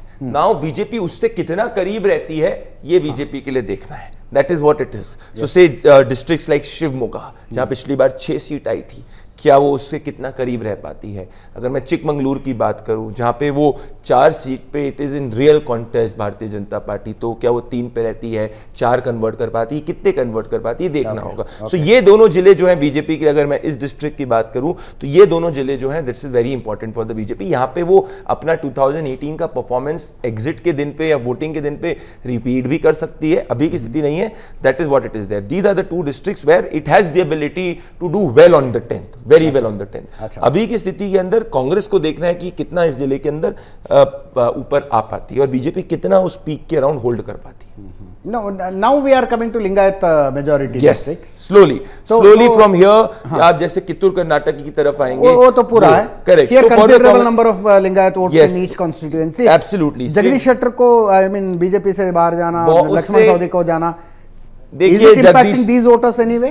No. Jagdish Shettar in fact is finding it very difficult to even save and win on his own constituency. नहीं, वो we'll discuss about his constituency. So please understand, if an individual, both of them going out of BJP is impacting Lingayat voters in central region. No. अथनी में अगर आप लक्ष्मण सवदी की बात कर रहे हैं, he is contesting a good election. Jagdish Shettar is facing a very very tough fight. अगर आप कहें तो हम लोग जब उस डिस्ट्रिक्ट के आएंगे तब उसकी मैं बात करूंगा। बट अगर अगर व्यक्ति अगर अपनी कॉन्स्टिट्यूएंसी पे कांटे की let us avoid speaking about ಒಂದು ವಿಧಾನಸಭಾ ಕ್ಷೇತ್ರ ಇಂಥವ್ರು ಗೆಲ್ತಾರೆ ಇಂಥವ್ರು ಸೋಲ್ತಾರೆ ಅದನ್ನ ಮಾತಾಡೋದು ಬೇಡ ಅಂತ ಅವಾಯ್ಡ್ ಮಾಡೋಣ। So there is no ripple effect which is taking place at other places. There is no ripple effect which is ಮಧ್ಯ ಕರ್ನಾಟಕದ ಅತಿ ಮುಖ್ಯ ಬದಲಾವಣೆ ಯಡಿಯೂರಪ್ಪನವರ ಸ್ವಯಂ ಘೋಷಿತ ರಾಜಕೀಯ ನಿವೃತ್ತಿ ಮತ್ತು ಈಶ್ವರಪ್ಪನವರಿಗೆ ಟಿಕೆಟ್ ನಿರಾಕರಣೆ ಮಧ್ಯ ಕರ್ನಾಟಕ ಬಹಳ ಬಹುಮುಖ್ಯವಾದ ಬೆಳವಣಿಗೆಗಳು, ರಾಜಕೀಯ ಬೆಳವಣಿಗೆಗಳು. ಸೊ ಅದ್ರ ಪರಿಣಾಮ ಏನಂತ ರಿಫ್ಲೆಕ್ಟ್ ಆಗುತ್ತೆ ಸಮೀಕ್ಷೆ. He's saying that Ishwarappa will negatively impact is what no. What is the impact is retirement of that is curious. Denial of ticket to Ishwarappa. Again, compared to 2018, 2 major developments have happened in this region, that Yediyurappa has gone out of electoral politics and Ishwarappa is denied ticket. On the ground, number one, Yediyurappa has gone out of electoral politics, but his son has emerged into a larger prominent role. That is number one. Okay. So he's working on the ground with heart and mind both. It is not that he is not working with his heart on the ground. Is what is the sentiment. It's not that Yediyurappa is retired so Lingayats will not vote the Bharatiya Janata Party. It is impacting because he is rallying behind his son in the BJP in those places. Number 2, if Ishwarappa is denied ticket, Ishwarappa is sitting next to Narendra Modi. So the message is not gone that Ishwarappa has been completely ignored. That is something which has to be understood here. ಇನ್ನೆರಡು ರಿಯಾಕ್ಷನ್ಗಳನ್ನು ತಗೊಳ್ತೀನಿ ನಾನು. ಒಂದು ಸಣ್ಣ ಬ್ರೇಕ್ನ ಸಮಯ ಆಗಿದೆ. ಅದರ ನಂತರ ಮಧ್ಯ ಕರ್ನಾಟಕದ ಸಂಖ್ಯೆಗಳು ಒಂದು ಸಣ್ಣ ಬ್ರೇಕ್ ಆದ ಮೇಲೆ ಬಿಜೆಪಿ ಅಧಿಕಾರ ಉಳಿಸಿಕೊಳ್ಳಬೇಕು ಅಂದರೆ ಇಲ್ಲಿ ಪರ್ಫಾರ್ಮೆನ್ಸ್ ಅನ್ನು ರಿಪೀಟ್ ಮಾಡಬೇಕು. ಕಾಂಗ್ರೆಸ್ ಅಧಿಕಾರಕ್ಕೆ ಬರಬೇಕು ಅಂದರೆ ಇಲ್ಲಿ ಪರ್ಫಾರ್ಮೆನ್ಸ್ ಅನ್ನು ಇಂಪ್ರೂವ್ ಮಾಡ್ಕೋಬೇಕು. ಸಾಧ್ಯತೆ ಇದೆಯಾ? ಬ್ರೇಕ್ ಆದ ಮೇಲೆ ಡೀಟೇಲ್ಸ್. 2 ವಲಯದ ಸಮೀಕ್ಷೆಯ ಸಂಖ್ಯೆಗಳನ್ನು ತೋರಿಸಿದ್ದೀವಿ. 3ನೇ ವಲಯದ ಸಂಖ್ಯೆಗಳನ್ನು ತೋರಿಸುವ ಸಮಯ. ಮಧ್ಯ Karnataka make or break. BJP ಸರ್ಕಾರ ಮತ್ತೊಮ್ಮೆ ಬರಬೇಕಾ ಅಥವಾ ಕಾಂಗ್ರೆಸ್ ಬರಬೇಕಾ ಅನ್ನೋದನ್ನ ಬಹುಶಃ ಇಲ್ಲಿ ಡಿಸೈಡ್ ಮಾಡ್ತಾರೆ ಜನ. 4 ಜಿಲ್ಲೆಗಳು, 26 ವಿಧಾನಸಭಾ ಕ್ಷೇತ್ರಗಳು, 26ರ ಪೈಕಿ 21 ಕಳೆದ ಸಲ ಬಿಜೆಪಿ ಗೆದ್ದುಕೊಂಡಿತ್ತು. 5 ಕ್ಷೇತ್ರಗಳಲ್ಲಿ ಕಾಂಗ್ರೆಸ್ ಬಂದಿತ್ತು. ಒಂದು ಲೆಕ್ಕದಲ್ಲಿ ಮಧ್ಯ ಕರ್ನಾಟಕವನ್ನು ಬಿಜೆಪಿ ಕ್ಲೀನ್ ಸ್ವೀಪ್ ಮಾಡಿತ್ತು ಕಳೆದ ಸಲ. ಈ ಸಲ ಏನಾಗುತ್ತೆ? ಮಧ್ಯ ಕರ್ನಾಟಕವನ್ನು ಚರ್ಚೆಗೆ ಎತ್ತಿಕೊಳ್ಳುವ ಮೂಲಕ ನಾವು ಲಿಂಗಾಯತ ಡಾಮಿನೆನ್ಸ್ ಜಿಲ್ಲೆಗಳನ್ನು ಮಾತಾಡ್ತಾ ಇದ್ದೀವಿ. ಜಗದೀಶ್ ಶೆಟ್ಟರ್ ಮತ್ತು ಲಕ್ಷ್ಮಣ ಸವದಿ ಬಿಜೆಪಿ ಬಿಟ್ಟು ಕಾಂಗ್ರೆಸ್ಸಿಗೆ ಹೋದ ನಂತರ ಈ ಸರ್ವೆ ನಡೆದಿರುವಂಥದ್ದು. ಇದರ ಇಂಪ್ಯಾಕ್ಟ್ ಇದರ ಮೇಲೆ ಕಾಣಿಸ್ತಾ ಇದೆ ಸರ್ವೆನಲ್ಲಿ.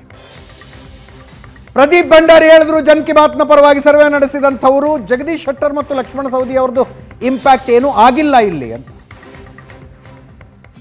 ಇಂಪ್ಯಾಕ್ಟ್ ಆಗಿಲ್ಲ ಅಂತ ಹೇಳ್ತಾರೆ. ಮಧ್ಯ ಕರ್ನಾಟಕದ 4 ಜಿಲ್ಲೆಗಳು ಶಿವಮೊಗ್ಗ, ಚಿಕ್ಕಮಗಳೂರು, ಚಿತ್ರದುರ್ಗ ಮತ್ತು ದಾವಣಗೆರೆ, ಇಲ್ಲಿ ಕಳೆದ ಸಲದ ಚುನಾವಣೆಗೆ ಹೋಲಿಸಿದರೆ ಇನ್ನೂ 2 ದೊಡ್ಡ ಬೆಳವಣಿಗೆಗಳಾಗಿದ್ದಾವೆ. ಒಂದು, ಮಾಜಿ ಮುಖ್ಯಮಂತ್ರಿ ಯಡಿಯೂರಪ್ಪನವರು ಚುನಾವಣಾ ರಾಜಕೀಯದಿಂದ ಹಿಂದೆ ಸರಿದಿರುವಂಥದ್ದು ಮತ್ತು ಈಶ್ವರಪ್ಪನವರಿಗೆ ಈ ಸಲ ಟಿಕೆಟ್ ಇಲ್ಲ ಅನ್ನುವಂಥ ಅದರ ಪ್ರಭಾವ ಕೂಡ ಮತದಾರರ ಮೇಲೆ ಕಾಣಿಸ್ತಾ ಇಲ್ಲ ಅಂತ ಪ್ರದೀಪ್ ಭಂಡಾರಿ ಹೇಳ್ತಾ ಇದ್ದಾರೆ. ಶೆಟ್ರೆ, ಅಬ್ಸರ್ವೇಷನ್ಸ್ ಕರೆಕ್ಟ್, ನಂಬರ್ಸ್ಗೆ ಆಮೇಲೆ ಬರೋಣ. ನೀವು ಹೇಳಿದಾಗೆ last time performance BJP in the peak ಅದು.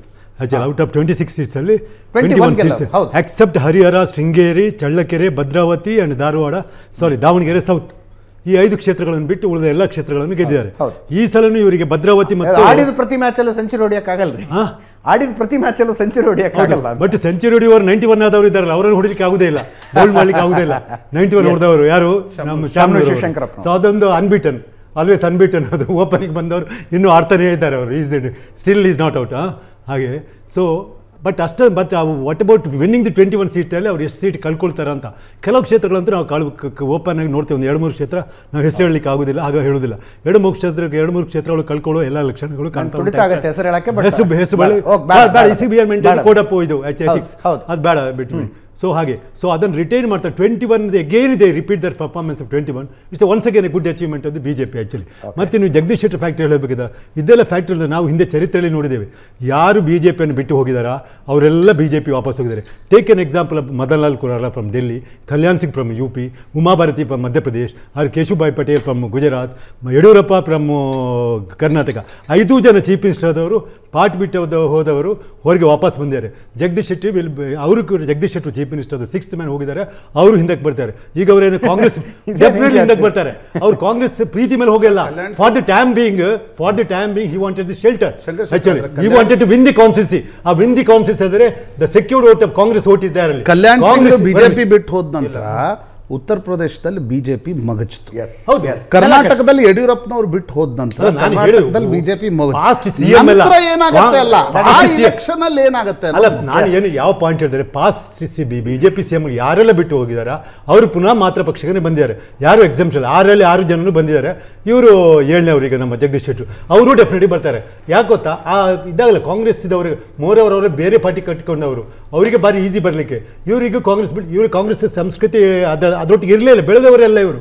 ಹಾಗಾಗಿ ಇವರು ಅಷ್ಟೇ, ಇವರಿಂದ ಫಾರ್ ದಿ ಟೈಮಿಂಗ್ ಶೆಲ್ಟರ್ ಬೇಕು. But to win the particular ಕಾನ್ಸಿ they wanted the secured guaranteed vote.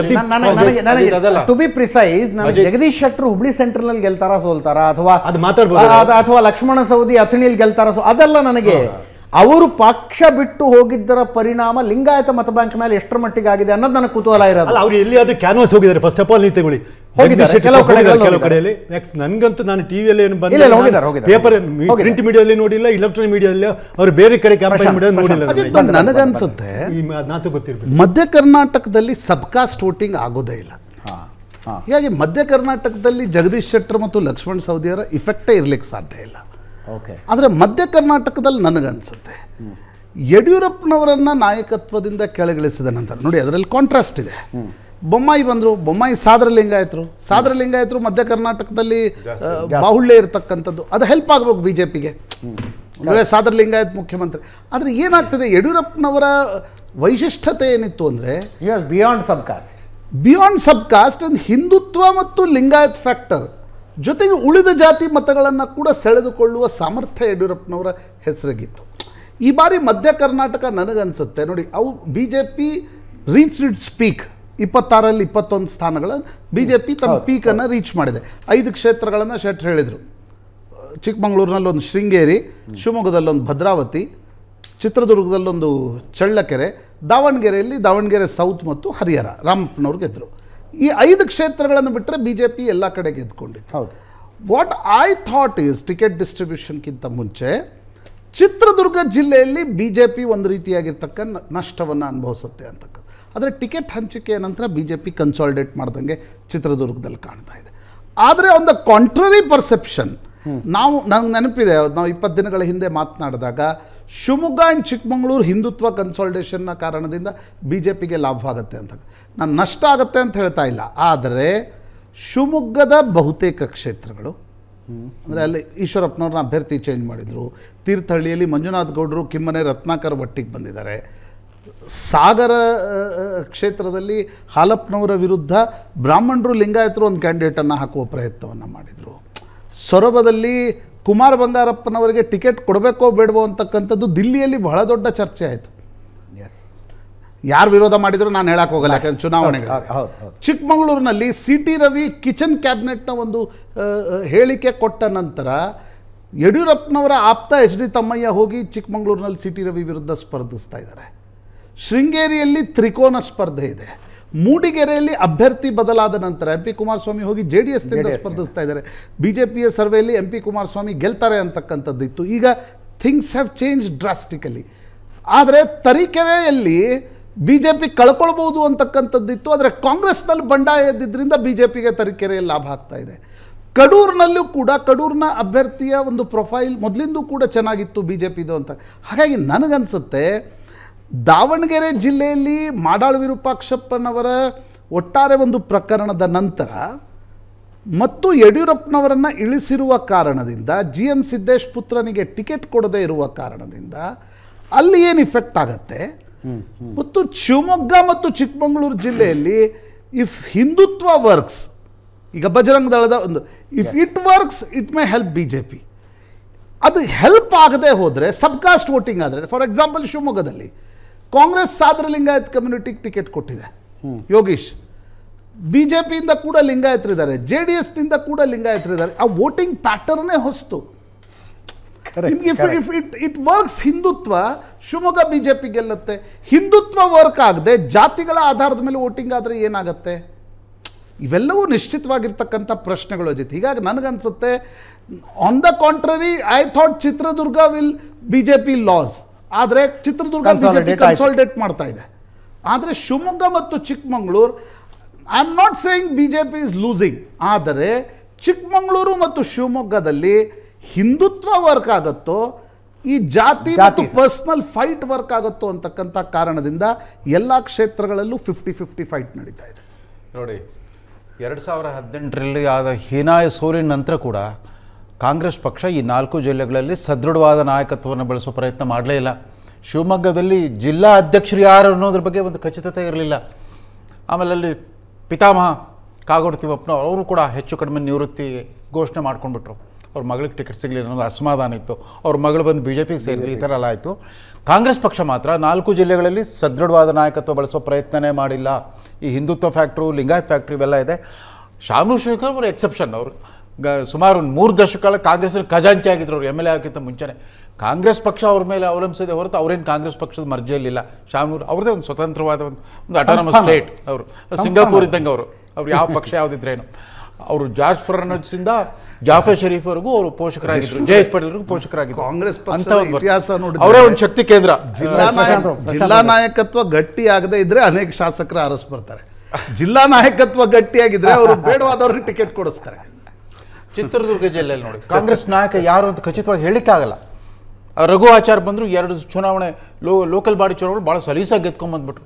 ಅವ್ರದ್ದೊಂದು ಶಕ್ತಿ, ಸಂಪನ್ಮೂಲ ಶಕ್ತಿಯಿಂದ ಅವ್ರಿಗೆ ಜೆ ಡಿ ಎಸ್ನಲ್ಲಿದ್ದಾರೆ. ಆಮೇಲೆ ಎಲ್ಲಕ್ಕಿಂತ ಮುಖ್ಯವಾಗಿ ಐನೂರು ಮಂಜುನಾಥ್ ಬಂಡಾಯ ನೇರವಾಗಿ ಈಶ್ವರಪ್ಪನವ್ರ ವಿರುದ್ಧ, ಯಡಿಯೂರಪ್ಪನವ್ರ ಪರ. ಅವ್ರ ಮಾತಿನಲ್ಲಿ ಒಂಥರ ವಿಚಿತ್ರವಾದ ದ್ವಂದ್ವ ಇತ್ತು. ಬಿ ಜೆ ಪಿ ವಿರುದ್ಧನೇ ಅಸಮಾಧಾನ ಪ್ರಕಟಿಸಿದ್ರು, ಆದರೆ ಅವ್ರಿಗೆ ಟಾರ್ಗೆಟ್ ಆಗಿದ್ದು ಈಶ್ವರಪ್ಪ. ಬಟ್ ಅವ್ರು ಮಾತಾಡಿದ್ದೆಲ್ಲ ಯಡಿಯೂರಪ್ಪನವ್ರ ಪರ. ಯಡಿಯೂರಪ್ಪನವರು ಮುಖ್ಯಮಂತ್ರಿಯಾಗಿ 20 ತಿಂಗಳಿದ್ರೆ ನೀವು ಒಂದು ದಿನ ಆದರೂ ಒಂದು ಸೌಜನ್ಯಕ್ಕಾದರೂ ಜಿಲ್ಲಾ ಸಚಿವರಾಗಿಬಿಟ್ಟು ಅವ್ರನ್ನ ಸ್ವಾಗತಿಸೋ ಸೌಜನ್ಯ ತೋರಿಸಲಿಲ್ಲ, ಕನಿಷ್ಠ ಪ್ರೋಟೋಕಾಲ್ ಕೂಡ ತೋರಿಸ್ತಿರಲಿಲ್ಲ, ಇತ್ಯಾದಿ ಎಲ್ಲ ನಡೀತು. ಐನೂರು ಮಂಜುನಾಥ್ ಸ್ವಲ್ಪ ಸಾಧಾರಣ ಅಭ್ಯರ್ಥಿ ಅಲ್ಲ, ವಿಶಿಷ್ಟವಾದ ವಾಕ್ಚಾತುರ್ಯ ಇದೆ, ಸಂಸದೀಯ ಪಟು ಅಂತ ಗೊತ್ತು, ಮುಸಲ್ಮಾನರು ಮತ್ತು ಕಾರ್ಮಿಕ ವರ್ಗದ ಜೊತೆಗೆ ಒಳ್ಳೆ ಬಾಂಧವ್ಯ ಇದೆ. So this Ayanur Manjunath factor cannot be ignored all together. J D ಎಸ್ನಿಂದ ನಿಂತಿರ್ಬೋದು. ಶಿವಮೊಗ್ಗದಲ್ಲಿ ಶಿವಮೊಗ್ಗದ ಫಲಿತಾಂಶವನ್ನು ಖಂಡಿತವಾಗಿ ಐನೂರು ಮಂಜುನಾಥ್ ಸ್ಪರ್ಧೆ ಅದಕ್ಕೊಂದು ನಿರ್ಣಾಯಕ ತಿರುವು ಕೊಡುತ್ತೆ ಅಂತ ನಾನು ಅನ್ಸುತ್ತೆ. ಸಂಖ್ಯೆಗಳಿಗೆ ಹೋಗೋಣ. अजीत जी 3 पॉइंट्स इसमें मैं कहना चाहता हूँ जितना भी मैं इस वक्त समझाऊँ. पॉइंट नंबर 1 ये है कि भले शिवमोगा हो गया, भले चिकमंगलूर हो गया, अगर आप पूछ रहे हैं कि क्या हिंदुत्व चल रहा है कि नहीं चल रहा है, ग्राउंड पे हिंदुत्व सेंटिमेंट है. That is number 1. नंबर 2 अगर बात की जाए, it can work in 2 districts mainly Shivamogga and Chikmagalur. Shivamogga and Chikmagalur. And also जैसे कि ये बात की, जैसे जो भारतीय जनता पार्टी ने टिकट्स चेंज किए हैं, contrary to popular perception at lot of places because of changing the tickets, the anti incumbency which was there has reduced at many places. So even if the media would have said ki the ticket selection has not been good, but on the ground at many constituencies that has worked. Number 3, on the point of the chief minister, current chief Baswaraj Bommai, you know, if Siddaramaia's image is that of a man who's, you know, of a Bahubali, somebody who goes completely front, Chief Minister Baswaraj Bommai is of a man who's easygoing, who's a man who's next door. So that man's, cannot be underrated per se, just because he's silent, he is not as a personality as Siddaramaia's. That does not mean that he's not able to command some amount of influence in that part. So whether he's talking about the Southern Lingayat, it's just not Southern Lingayat. It is also in the Lingayat community. Lingayat community considers that man as their own man. Definitely Yedurappa is the tallest leader, Lingayat leader of the state. No doubt about that. And definitely Vijendra is doing significantly well in his constituency. But Bommai is not a negative factor at all for the Bharatiya Janata Party in that situation, because he's a completely contrary personality to what a Siddaramaiah is, and the Lingayats consider him as, okay, he is our man per se there. That is very, very important, which is there, because when they compare it with the Siddaramaiah, Bommai is obviously a much better, they are choosing a Bommai over a chief Siddaramaiah. No, that is something which is, no, but it is important, because for the Congress consolidation, which the Mr. Sir was saying here, that Siddaramaiah, if Congress comes to power, Siddaramaiah will be the chief minister according to him. So that subconscious is there in the Lingayats for sure. That is very, very important. That resists the Lingayat, even if suppose the Lingayat is not happy with the BJP, to go towards the other side. The point is whether the Lingayats have the ability to cross vote. And the impact of Jagdish Shettar and the impact of Lakshman Savdi in central Karnataka is a big zero. There is no impact, and I say this with a lot of responsibility, in those places. The ripple effect can be nearby, but not in central Karnataka at all, because there Yedurappa is significantly has dominance in Shivmoga, which is there. And at places which Prashant was saying, after ticket return, the BJP has consolidated its ground in Chitradurga, and even in Chikmagalur, from a distance, it looks that okay, it might be a contest, but if you look at C.T. Ravi's constituency, when you go and poll there, he's doing significantly well at that constituency, is what I can see. So it is, see, one is perception and one is what the data is suggesting. I'm telling you what the data is suggesting. Okay. Micro and macro drishtikona. There is a contrast, Pradeep. If Vocaliga votes are not consolidating behind JDS, then how can Lingayat votes fully consolidate behind Bommai?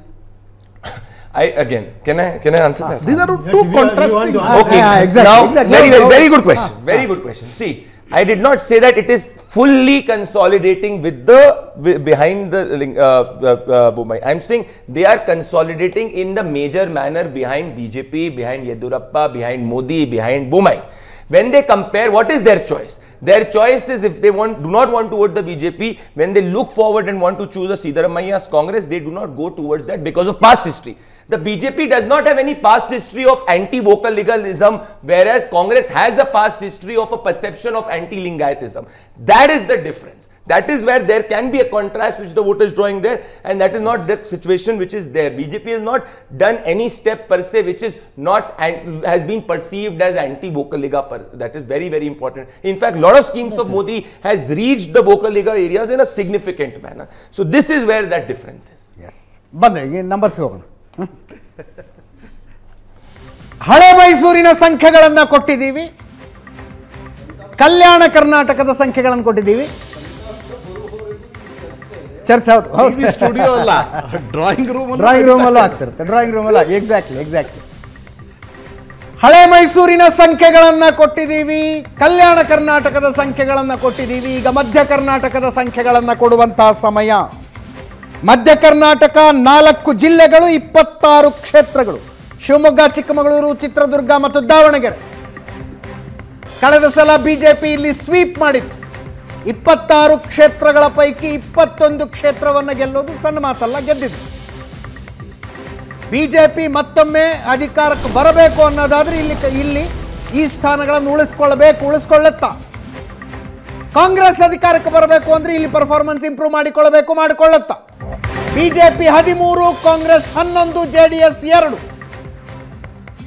ಮಧ್ಯ ಕರ್ನಾಟಕದ 26 ಕ್ಷೇತ್ರಗಳು +or-3 ಅಂತ ಓದಿಕೊಳ್ಳಿ. BJP 13, Congress 11, JDS 2.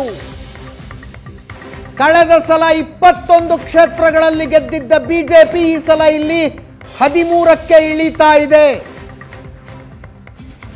ಕಳೆದ ಸಲ 5 ಕ್ಷೇತ್ರಗಳಲ್ಲಿ ಗೆದ್ದಿದ್ದ ಕಾಂಗ್ರೆಸ್ ಇಲ್ಲಿ 11 ಕ್ಷೇತ್ರಗಳಿಗೆ ತನ್ನ ಪರ್ಫಾರ್ಮೆನ್ಸ್ ಅನ್ನು ಹೆಚ್ಚಿಸಿಕೊಳ್ತಾ ಇದೆ. 2018ರ ರಿಸಲ್ಟ್ ನೋಡ್ತಾ ಇದ್ದೀರಿ, ಏಪ್ರಿಲ್ 14ರ ಸಮೀಕ್ಷೆ ನೋಡ್ತಾ ಇದ್ದೀರಿ, ಇವತ್ತಿನ ಸಮೀಕ್ಷೆ ಇದು. 20 ದಿನಗಳಲ್ಲಿ ಬಿಜೆಪಿದೇನು ವ್ಯತ್ಯಾಸ ಆದಂಗೆ ಕಾಣಿಸ್ತಾ ಇಲ್ಲ. 2014ನೇ ತಾರೀಕಿನ ಸಮೀಕ್ಷೆಯಲ್ಲಿ 13 ಇದ್ರು, ಈಗಲೂ 13 ಇದ್ದಾರೆ. ಅಂದರೆ 8 ಸ್ಥಾನಗಳನ್ನು ಬಿಜೆಪಿ ಹಳೆ ಮೈಸೂರಿನಲ್ಲಿ ಕಳೆದುಕೊಳ್ಳುತ್ತೆ. 8 ಸ್ಥಾನಗಳನ್ನು ಬಿಜೆಪಿ ಹಳೆ ಮೈಸೂರಿನಲ್ಲಿ ಕಳೆದುಕೊಳ್ಳಬಹುದು. ಸಾರಿ ಮಧ್ಯ ಕರ್ನಾಟಕದಲ್ಲಿ ಬಿಜೆಪಿ 8 ಸ್ಥಾನಗಳನ್ನು ಕಳೆದ ಸಲಕ್ಕೆ ಹೋಲಿಸಿದರೆ ಕಳೆದುಕೊಳ್ಳಬಹುದು. ಕಾಂಗ್ರೆಸ್ ಕಳೆದ ಸಲಕ್ಕೆ ಹೋಲಿಸಿದರೆ ಪರ್ಫಾರ್ಮೆನ್ಸ್ ಅನ್ನು ಮೋರ್ ದೆನ್ ಡಬಲ್ ಮಾಡಿಕೊಳ್ಳಬಹುದು. 5 ಸ್ಥಾನಗಳಲ್ಲಿ ಗೆದ್ದಿದ್ರು 11ರ ತನಕ ಅವರ ಸಂಖ್ಯೆ ಏರಬಹುದು. ಸಮೀಕ್ಷೆಯಲ್ಲಿ 12 ಇತ್ತು, 1 ಸ್ಥಾನ ಕಡಿಮೆ ಆಗ್ತಾ ಇದೆ. 20 ದಿನಗಳ ಹಿಂದೆ 12 ಕ್ಷೇತ್ರಗಳಲ್ಲಿ ಕಾಂಗ್ರೆಸ್ ಗೆಲ್ಲುತ್ತೆ ಅಂತಿತ್ತು, ಈಗ 11ಕ್ಕೆ ಬಂದಿದೆ. ಜೆಡಿಎಸ್ ಪರ್ಫಾರ್ಮೆನ್ಸ್ ಕೂಡ ಮಧ್ಯ ಕರ್ನಾಟಕದಲ್ಲಿ ಇಂಪ್ರೂವ್ ಆಗುವ ಲಕ್ಷಣ ಇದೆ. 1 ಸ್ಥಾನ ಜೆಡಿಎಸ್ಗೆ ಇರಲಿಲ್ಲ, ಇವತ್ತಿನ ಸಮೀಕ್ಷೆ ಹೇಳ್ತಾ ಇದೆ 2 ಸ್ಥಾನ ಜೆಡಿಎಸ್ ಗೆಲ್ಲುವ ಲಕ್ಷಣ ಇದೆ ಮಧ್ಯ ಕರ್ನಾಟಕದಲ್ಲಿ. 4 ಜಿಲ್ಲೆಗಳ 26 ಕ್ಷೇತ್ರಗಳ ಪೈಕಿ 2018ರ ರಿಸಲ್ಟ್ ಬಂದಾಗ 1 ಸ್ಥಾನ ಇರಲಿಲ್ಲ ಜೆಡಿಎಸ್ಸಿಗೆ. 20 ದಿನಗಳ ಹಿಂದೆ 1 ಗೆಲ್ಲಬಹುದು ಜೆಡಿಎಸ್ ಅನ್ನೋ ಹಂಗಿತ್ತು. ಇವತ್ತಿನ ಲೆಕ್ಕಾಚಾರಕ್ಕೆ 2 ಸ್ಥಾನಗಳಲ್ಲಿ ಜೆಡಿಎಸ್ ಗೆಲ್ಲೋ ಲಕ್ಷಣ ಇದೆ. ಅಲ್ಲಿಗೆ 13 ಬಿಜೆಪಿ, 11 ಕಾಂಗ್ರೆಸ್, 2 ಜೆಡಿಎಸ್. ಮಧ್ಯ ಕರ್ನಾಟಕದ 4 ಜಿಲ್ಲೆಗಳ 26 ಕ್ಷೇತ್ರಗಳನ್ನು ಗಮನದಲ್ಲಿ ಇಟ್ಕೊಂಡ್ರೆ ಬಿಜೆಪಿ ಕಳೆದ ಸಲದ ಪರ್ಫಾರ್ಮೆನ್ಸ್ ಅನ್ನು ರಿಪೀಟ್ ಮಾಡೋಕ್ಕಾಗಲ್ಲ. ಕಾಂಗ್ರೆಸ್ ಗಣನೀಯವಾಗಿ ಸ್ಥಾನಗಳನ್ನು ಹೆಚ್ಚಿಸಿಕೊಳ್ಳುತ್ತೆ, ಜೆಡಿಎಸ್ ಇಲ್ಲಿ ತನ್ನ ಎಕ್ಸಿಸ್ಟೆನ್ಸ್ ಅನ್ನು ತೋರಿಸುತ್ತೆ. ಇದು ಮಧ್ಯ ಕರ್ನಾಟಕದ 26 ಕ್ಷೇತ್ರಗಳ ಬಗ್ಗೆ ಜನ್ ಕಿ ಬಾತ್ನ ಭವಿಷ್ಯ ಇದು. ಪ್ರಶಾಂತ್, ಬಿಜೆಪಿ ಗಣನೀಯವಾಗಿ ಸ್ಥಾನಗಳನ್ನು ಇಲ್ಲಿ ಕಳ್ಕೊಳ್ಳುತ್ತೆ ಅಂತ. 8 ಸ್ಥಾನಗಳನ್ನು ಬಿಜೆಪಿ ಕಳ್ಕೊಳ್ಬಹುದು ಅಂತಕ್ಕಂಥದ್ದನ್ನು ಜನ್ ಕಿ ಬಾತ್ ಸರ್ವೆ ಹೇಳ್ತಾ ಇದೆ. ಬಟ್ ನನಗನ್ಸುತ್ತೆ it is very volatile. BJP can increase seats also. Increase ಅಂದರೆ 50-50 ಸೀಟ್ಸ್ ಜಾಸ್ತಿ ಇವೆ ಇಲ್ಲಿ. ಓಕೆ, ಇಲ್ಲಿ ನಿಮಗೆ ಹೈದರಾಬಾದ್ ಕರ್ನಾಟಕದಲ್ಲಿ ಹಳೆ ಮೈಸೂರಿನಲ್ಲಿ ಯಾವ ರೀತಿಯಾಗಿರ್ತಕ್ಕಂಥ ಒಂದು ಕಾಂಟೆಸ್ಟ್ ಇದೆನೋ ಅದಕ್ಕೆ ವ್ಯತಿರಿಕ್ತವಾಗಿ ನನಗನ್ಸುತ್ತೆ 50-50 ಸೀಟ್ಸ್ಗಳು ಜಾಸ್ತಿ ಇವೆ. ಈಗ ದಾವಣಗೆರೆ ಜಿಲ್ಲೆಯಲ್ಲಿ ಎಲ್ಲ ಕ್ಷೇತ್ರಗಳಲ್ಲೂ ಫೈಟ್ ಇದೆ. ನಿಮಗೆ ಚಿಕ್ಕಮಗಳೂರು ಜಿಲ್ಲೆಯಲ್ಲಿ ಕಡೂರು ತರೀಕೆರೆ ಬಿಟ್ಟರೆ ಉಳಿದ 3 ಕ್ಷೇತ್ರಗಳಲ್ಲಿ ಫೈಟ್ ಇದೆ. ಶಿವಮೊಗ್ಗ ಜಿಲ್ಲೆಯಲ್ಲೂ ಕೂಡ ಫೈಟ್ ಅಂದರೆ ನೆಕ್ ಟು ನೆಕ್ ಫೈಟ್ ಇದೆ. Anything can happen. ಕೊನೆಯ 4 ದಿನಗಳಲ್ಲಿ ಏನಾಗುತ್ತೆ ಅಂತಕ್ಕಂಥದ್ದು. ಆಮೇಲೆ ಮೋದಿ ಫ್ಯಾಕ್ಟರ್ ಪರಿಣಾಮ ಬೀರಬಹುದಾಗಿರ್ತಕ್ಕಂಥ ಜಿಲ್ಲೆಗಳನ್ನು ನೀವು ತೆಗೆದುಕೊಂಡ್ರೆ that is Davanagere, Chikkamagaluru and Shivamogga. ಒಂದು ವೇಳೆ ಆ ಫ್ಯಾಕ್ಟರ್ ಪರಿಣಾಮ ಬೀರ್ತು ಅಂದರೆ ಬಿಜೆಪಿಗೂ ಕೂಡ ಇಂಪ್ರೂವ್ಮೆಂಟ್ನ ಅವಕಾಶಗಳು ಉಂಟು. Improvement not in comparison with 2018 results but the survey. ನೋಡಿ, 2018 ರಿಸಲ್ಟ್ಗೆ ಬಿಜೆಪಿ ಹೋಗುತ್ತೆ ಅಂತಕ್ಕಂಥದ್ದನ್ನು ಇವತ್ತು ಯಾರು ಹೇಳ್ತಾರೆ. ಆದರೆ ಈ ಸರ್ವೆ ನಂಬರ್ಸ್ ಏನು 13 ಇದೆ, BJP can go slightly up also. ಬಿಜೆಪಿಗೆ ಅದೊಂದು ಸ್ಪೇಸ್ ಇದೆ. ಕಾಂಗ್ರೆಸ್ ಕೊನೆಯ 4-5 ದಿನಗಳ ಚುನಾವಣೆ ಹೇಗೆ ಮಾಡುತ್ತೆ ಅನ್ನೋದು ಬಹಳ ಮುಖ್ಯ. ಯಾಕಂದರೆ ಪರ್ಸೆ ಲೋಕಲ್ ಆಂಟಿ ಇನ್ಕಂಬನ್ಸಿ ಕಾರಣದಿಂದ ಬಿಜೆಪಿ ಸೀಟ್ಗಳನ್ನು ಕಳ್ಕೊಳ್ತಾ ಇದೆ. There is no wave as such for or against anybody that is helping Congress. Anti incumbency is helping Congress. ಆ ಕಾರಣದಿಂದ if BJP can buck the anti incumbency, B J P can go slightly up. ನಾನು 13ರಿಂದ 14, 15 plus R minus 3 ನಾವು ಯಾವಾಗಲೂ ಹೇಳ್ತೀವಿ, ಅಷ್ಟು ಹೋಗಬಹುದು ಅಂತ ಅನಿಸುತ್ತೆ. ಕಾಂಗ್ರೆಸ್ ಯಾವ ರೀತಿ ಚುನಾವಣೆಯನ್ನು ಕೊನೆಯ ದಿನಗಳಲ್ಲಿ, ಈಗ 3-4 ದಿನಗಳಲ್ಲಿ ಮಾಡುತ್ತೆ ಬಹಳ ಮುಖ್ಯ. ಯಾಕಂದರೆ ಯಾವುದೇ ನರೇಟಿವ್ ಇಲ್ಲದೆ, ಈಗ ಹಿಂದುತ್ವದ ಈಗ ಬಜರಂಗ ದಳದ ವಿಷಯ ಎದ್ದಿದೆ, ಅದು ಶಿವಮೊಗ್ಗ ಮತ್ತು ಚಿಕ್ಕಮಗಳೂರು ಜಿಲ್ಲೆಯಲ್ಲಿ ಹೇಗೆ ವರ್ಕ್ ಮಾಡುತ್ತೆ, ಮೋದಿಯವರ ಕೊನೆಯ ದಿನಗಳ ಪುಷ್ ಏನಿದೆ ಅದು ಹೇಗೆ ವರ್ಕ್ ಮಾಡುತ್ತೆ, ಮತ್ತು ಅನೇಕ ಬಾರಿ ಈಗ ಹಿಂದುತ್ವ ನಡೆದ್ರೆ ಜಾತಿಗಳು ಗೌಣವಾಗ್ತವೆ, ಹಿಂದುತ್ವದ ನಡೆಯದೇ ಹೋದರೆ ಜಾತಿಗಳು ಪ್ರಭಾವಿಯುತವಾಗ್ತವೆ. ಇದು ಹೇಗೆ ಪರಿಣಾಮ ಬೀರುತ್ತೆ ಅಂತಕ್ಕಂಥ ನನಗನ್ಸುತ್ತೆ.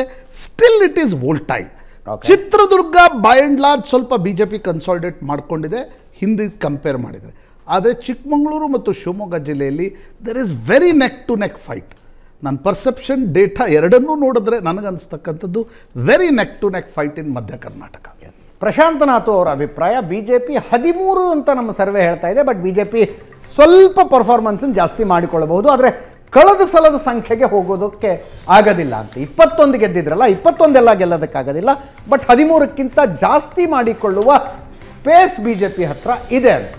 ಸಣ್ಣ ಬ್ರೇಕ್ನ ಸಮಯ. ಬ್ರೇಕ್ ನಂತರ ಉಳಿದವರ ಅಭಿಪ್ರಾಯಗಳನ್ನು ಮಧ್ಯ ಕರ್ನಾಟಕದ ಬಗ್ಗೆ ತಗೋತೀವಿ. ಮತ್ತೊಮ್ಮೆ ವಲಯವಾರು. ಬ್ರೇಕ್ಗಿಂತ ಮುಂಚೆ ಮಧ್ಯ ಕರ್ನಾಟಕದ ಸಂಖ್ಯೆಗಳನ್ನು ತೋರಿಸಿದ್ವಿ ನಿಮಗೆ. ಕಳೆದ ಸಲ B J P clean sweep ಮಾಡಿತ್ತು, ಈ ಸಲ ಬಿ ಜೆ ಪಿಯಲ್ಲಿ ಸ್ಥಾನಗಳನ್ನು ಕಳೆದುಕೊಳ್ಳುತ್ತೆ, ಅದರ ನೇರ ಲಾಭ ಕಾಂಗ್ರೆಸ್ಸಿಗೆ ಆಗ್ತಾ ಇದೆ. ಜೆ ಡಿ ಎಸ್ ಕೂಡ ಈ ಸಲ ಮಧ್ಯ ಕರ್ನಾಟಕದಲ್ಲಿ ತನ್ನ ಅಸ್ತಿತ್ವವನ್ನು ಸಾಬೀತು ಮಾಡುತ್ತೆ ಅನ್ನುವ ಪರಿಸ್ಥಿತಿ ಇದೆ ಅಂತ ಪ್ರಶಾಂತ್ ನಾಥ್ ಅವ್ರದ್ದು ಒಂದೊಂದು ರಿಯಾಕ್ಷನ್ ತಗೊಂಡಿದ್ದೀನಿ.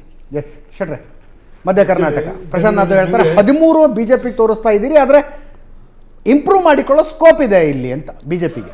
ಅಲ್ಲ, ಡೆಫಿನೆಟ್ಲಿ ಇಂಪ್ರೂವ್ ಮಾಡ್ಬೋದು. ಈಗ ಆ್ಯಕ್ಚುಲಿ ನಮ್ಮ ಪ್ರಶಾಂತ್ ಹೇಳಿದಾಗೆ ಎಲ್ಲಿ 50% chance neck to neck fight ಎಲ್ಲಿ ಉಂಟಾ ಅಲ್ಲಿ, because of that micro management ಉಂಟಲ್ಲ ಯಾರ್ದು ಬಿ ಜೆ ಪಿದು, particular in 2 district Shivamogga and Chikkamagaluru, ಅಲ್ಲಿ ಸ್ವಲ್ಪ ಹಿಂದುತ್ವನುಂಟು. ಮತ್ತು ನಿಮಗೆ ಏನು ಮೈಕ್ರೋ ಮ್ಯಾನೇಜ್ಮೆಂಟ್ ಅಂದ್ರೆ ಏನು? ಮೈಕ್ರೋ ಮ್ಯಾನೇಜ್ಮೆಂಟ್ ಅಂದರೆ ಪ್ರತಿ ಪೇಜ್ ವೈಸ್, ಬೂತ್ ವೈಸ್ ಅಲ್ಲ, ಪೇಜ್ ವೈಸ್. ನಂಗೆ ಗೊತ್ತಿತ್ತು, ನಾನು ಮಂಗಳೂರಿನವನಾಗ ಗೊತ್ತು ನಮ್ಮಲ್ಲಿ RSS ಅವ್ರು ಹೇಗೆ ವರ್ಕ್ ಮಾಡ್ತಾರಂತ. ನಿಮ್ಗೆ ನೋಡಿ, ನಿಮಗೆ ಇಲೆಕ್ಷನ್ 10th ಆಗಲಿ evening exact result will be given before ಕೌಂಟಿಂಗಲ್ಲಿ. ಯಾಕೆ ಗೊತ್ತಾ, ಆ ರೀತಿ ಪ್ರತಿ ಬೂತಲ್ಲಿ ಪ್ರತಿ ಪೇಜಲ್ಲಿ ಅವ್ರು ನೋಡಿಕೊಂಡು ಯಾರು ವೋಟ್ ಮಾಡೋದಿಲ್ಲ, ಬಿ ಜೆ ಪಿ ವೋಟರ್ಸ್ ಯಾರಿದ್ದಾರೋ ಅವ್ನು ಬೆಂಗಳೂರಲ್ಲಿರಲಿ, ಹುಬ್ಬಳ್ಳಿಯಲ್ಲಿರಲಿ, ಮೈಸೂರಲ್ಲಿ ವೋಟ್ ಮಾಡೋದಿನ ಅಲ್ಲಿ ತರಿಸ್ತಾರೆ ಅವರು. That is micro man. Next ಅವನು ಇಲ್ಲಿ ತನಕ ಫಾಲೋ ಅಪ್ ಮಾಡ್ತಾರೆ ಅಂದರೆ ಅವ್ನು ಹೋಗಿ ಬೂತಲ್ಲಿ ವೋಟ್ ಮಾಡೋ ತನಕ ಫಾಲೋ ಮಾಡ್ತಾರೆ ಬಿ ಜೆ ಪಿ ಅವರು. That is not done in Congress or J D S actually. Because of that ಎಲ್ಲಿ ನೆಕ್ ಟು ನೆಕ್ ಫೈಟ್ ಉಂಟಾ ಅಂಥದ್ರ ಇದು ಭಾರಿ ಅಡ್ವಾಂಟೇಜ್ ಆಗ್ತದೆ. ಅವರು ಆ್ಯಕ್ಚುಲಿ ನಾವು ಬೇರೆಯವರು ಏನು ಗೊತ್ತಾ, ಬೂತ್ ವೈಸ್ ಮಾಡ್ತಾರೆ ಅಷ್ಟೇ, ಇವ್ರು ಹಾಗಲ್ಲ ಪೇಜ್ ವೈಸ್ ಮಾಡ್ತಾರೆ. ಮತ್ತು spending of the amount also, last power man power ಐತಲ್ಲ, ಇನ್ನು ಮನಿ ಪವರ್ ಪರ್ಟಿಕ್ಯುಲರ್ ಆ ಬೆಲ್ಟಲ್ಲಿ ನಿಮ್ಗೆ ಗೊತ್ತು, ಲಾಸ್ಟ್ ಇಲೆಕ್ಷನ್ 2 ಡೇಸ್ ಇರುವಾಗ ಪ್ರೀವಿಯಸ್ ಡೇ ಏನು ಹಣ ಹಂಚುದಂತ ಹೇಳ್ತಾರೆ, ನಾವು ನೋಡಿಲ್ಲ, ಕೇಳಿದ್ದೇವೆ, ಅರ್ಥ ಆಯ್ತಲ್ಲ.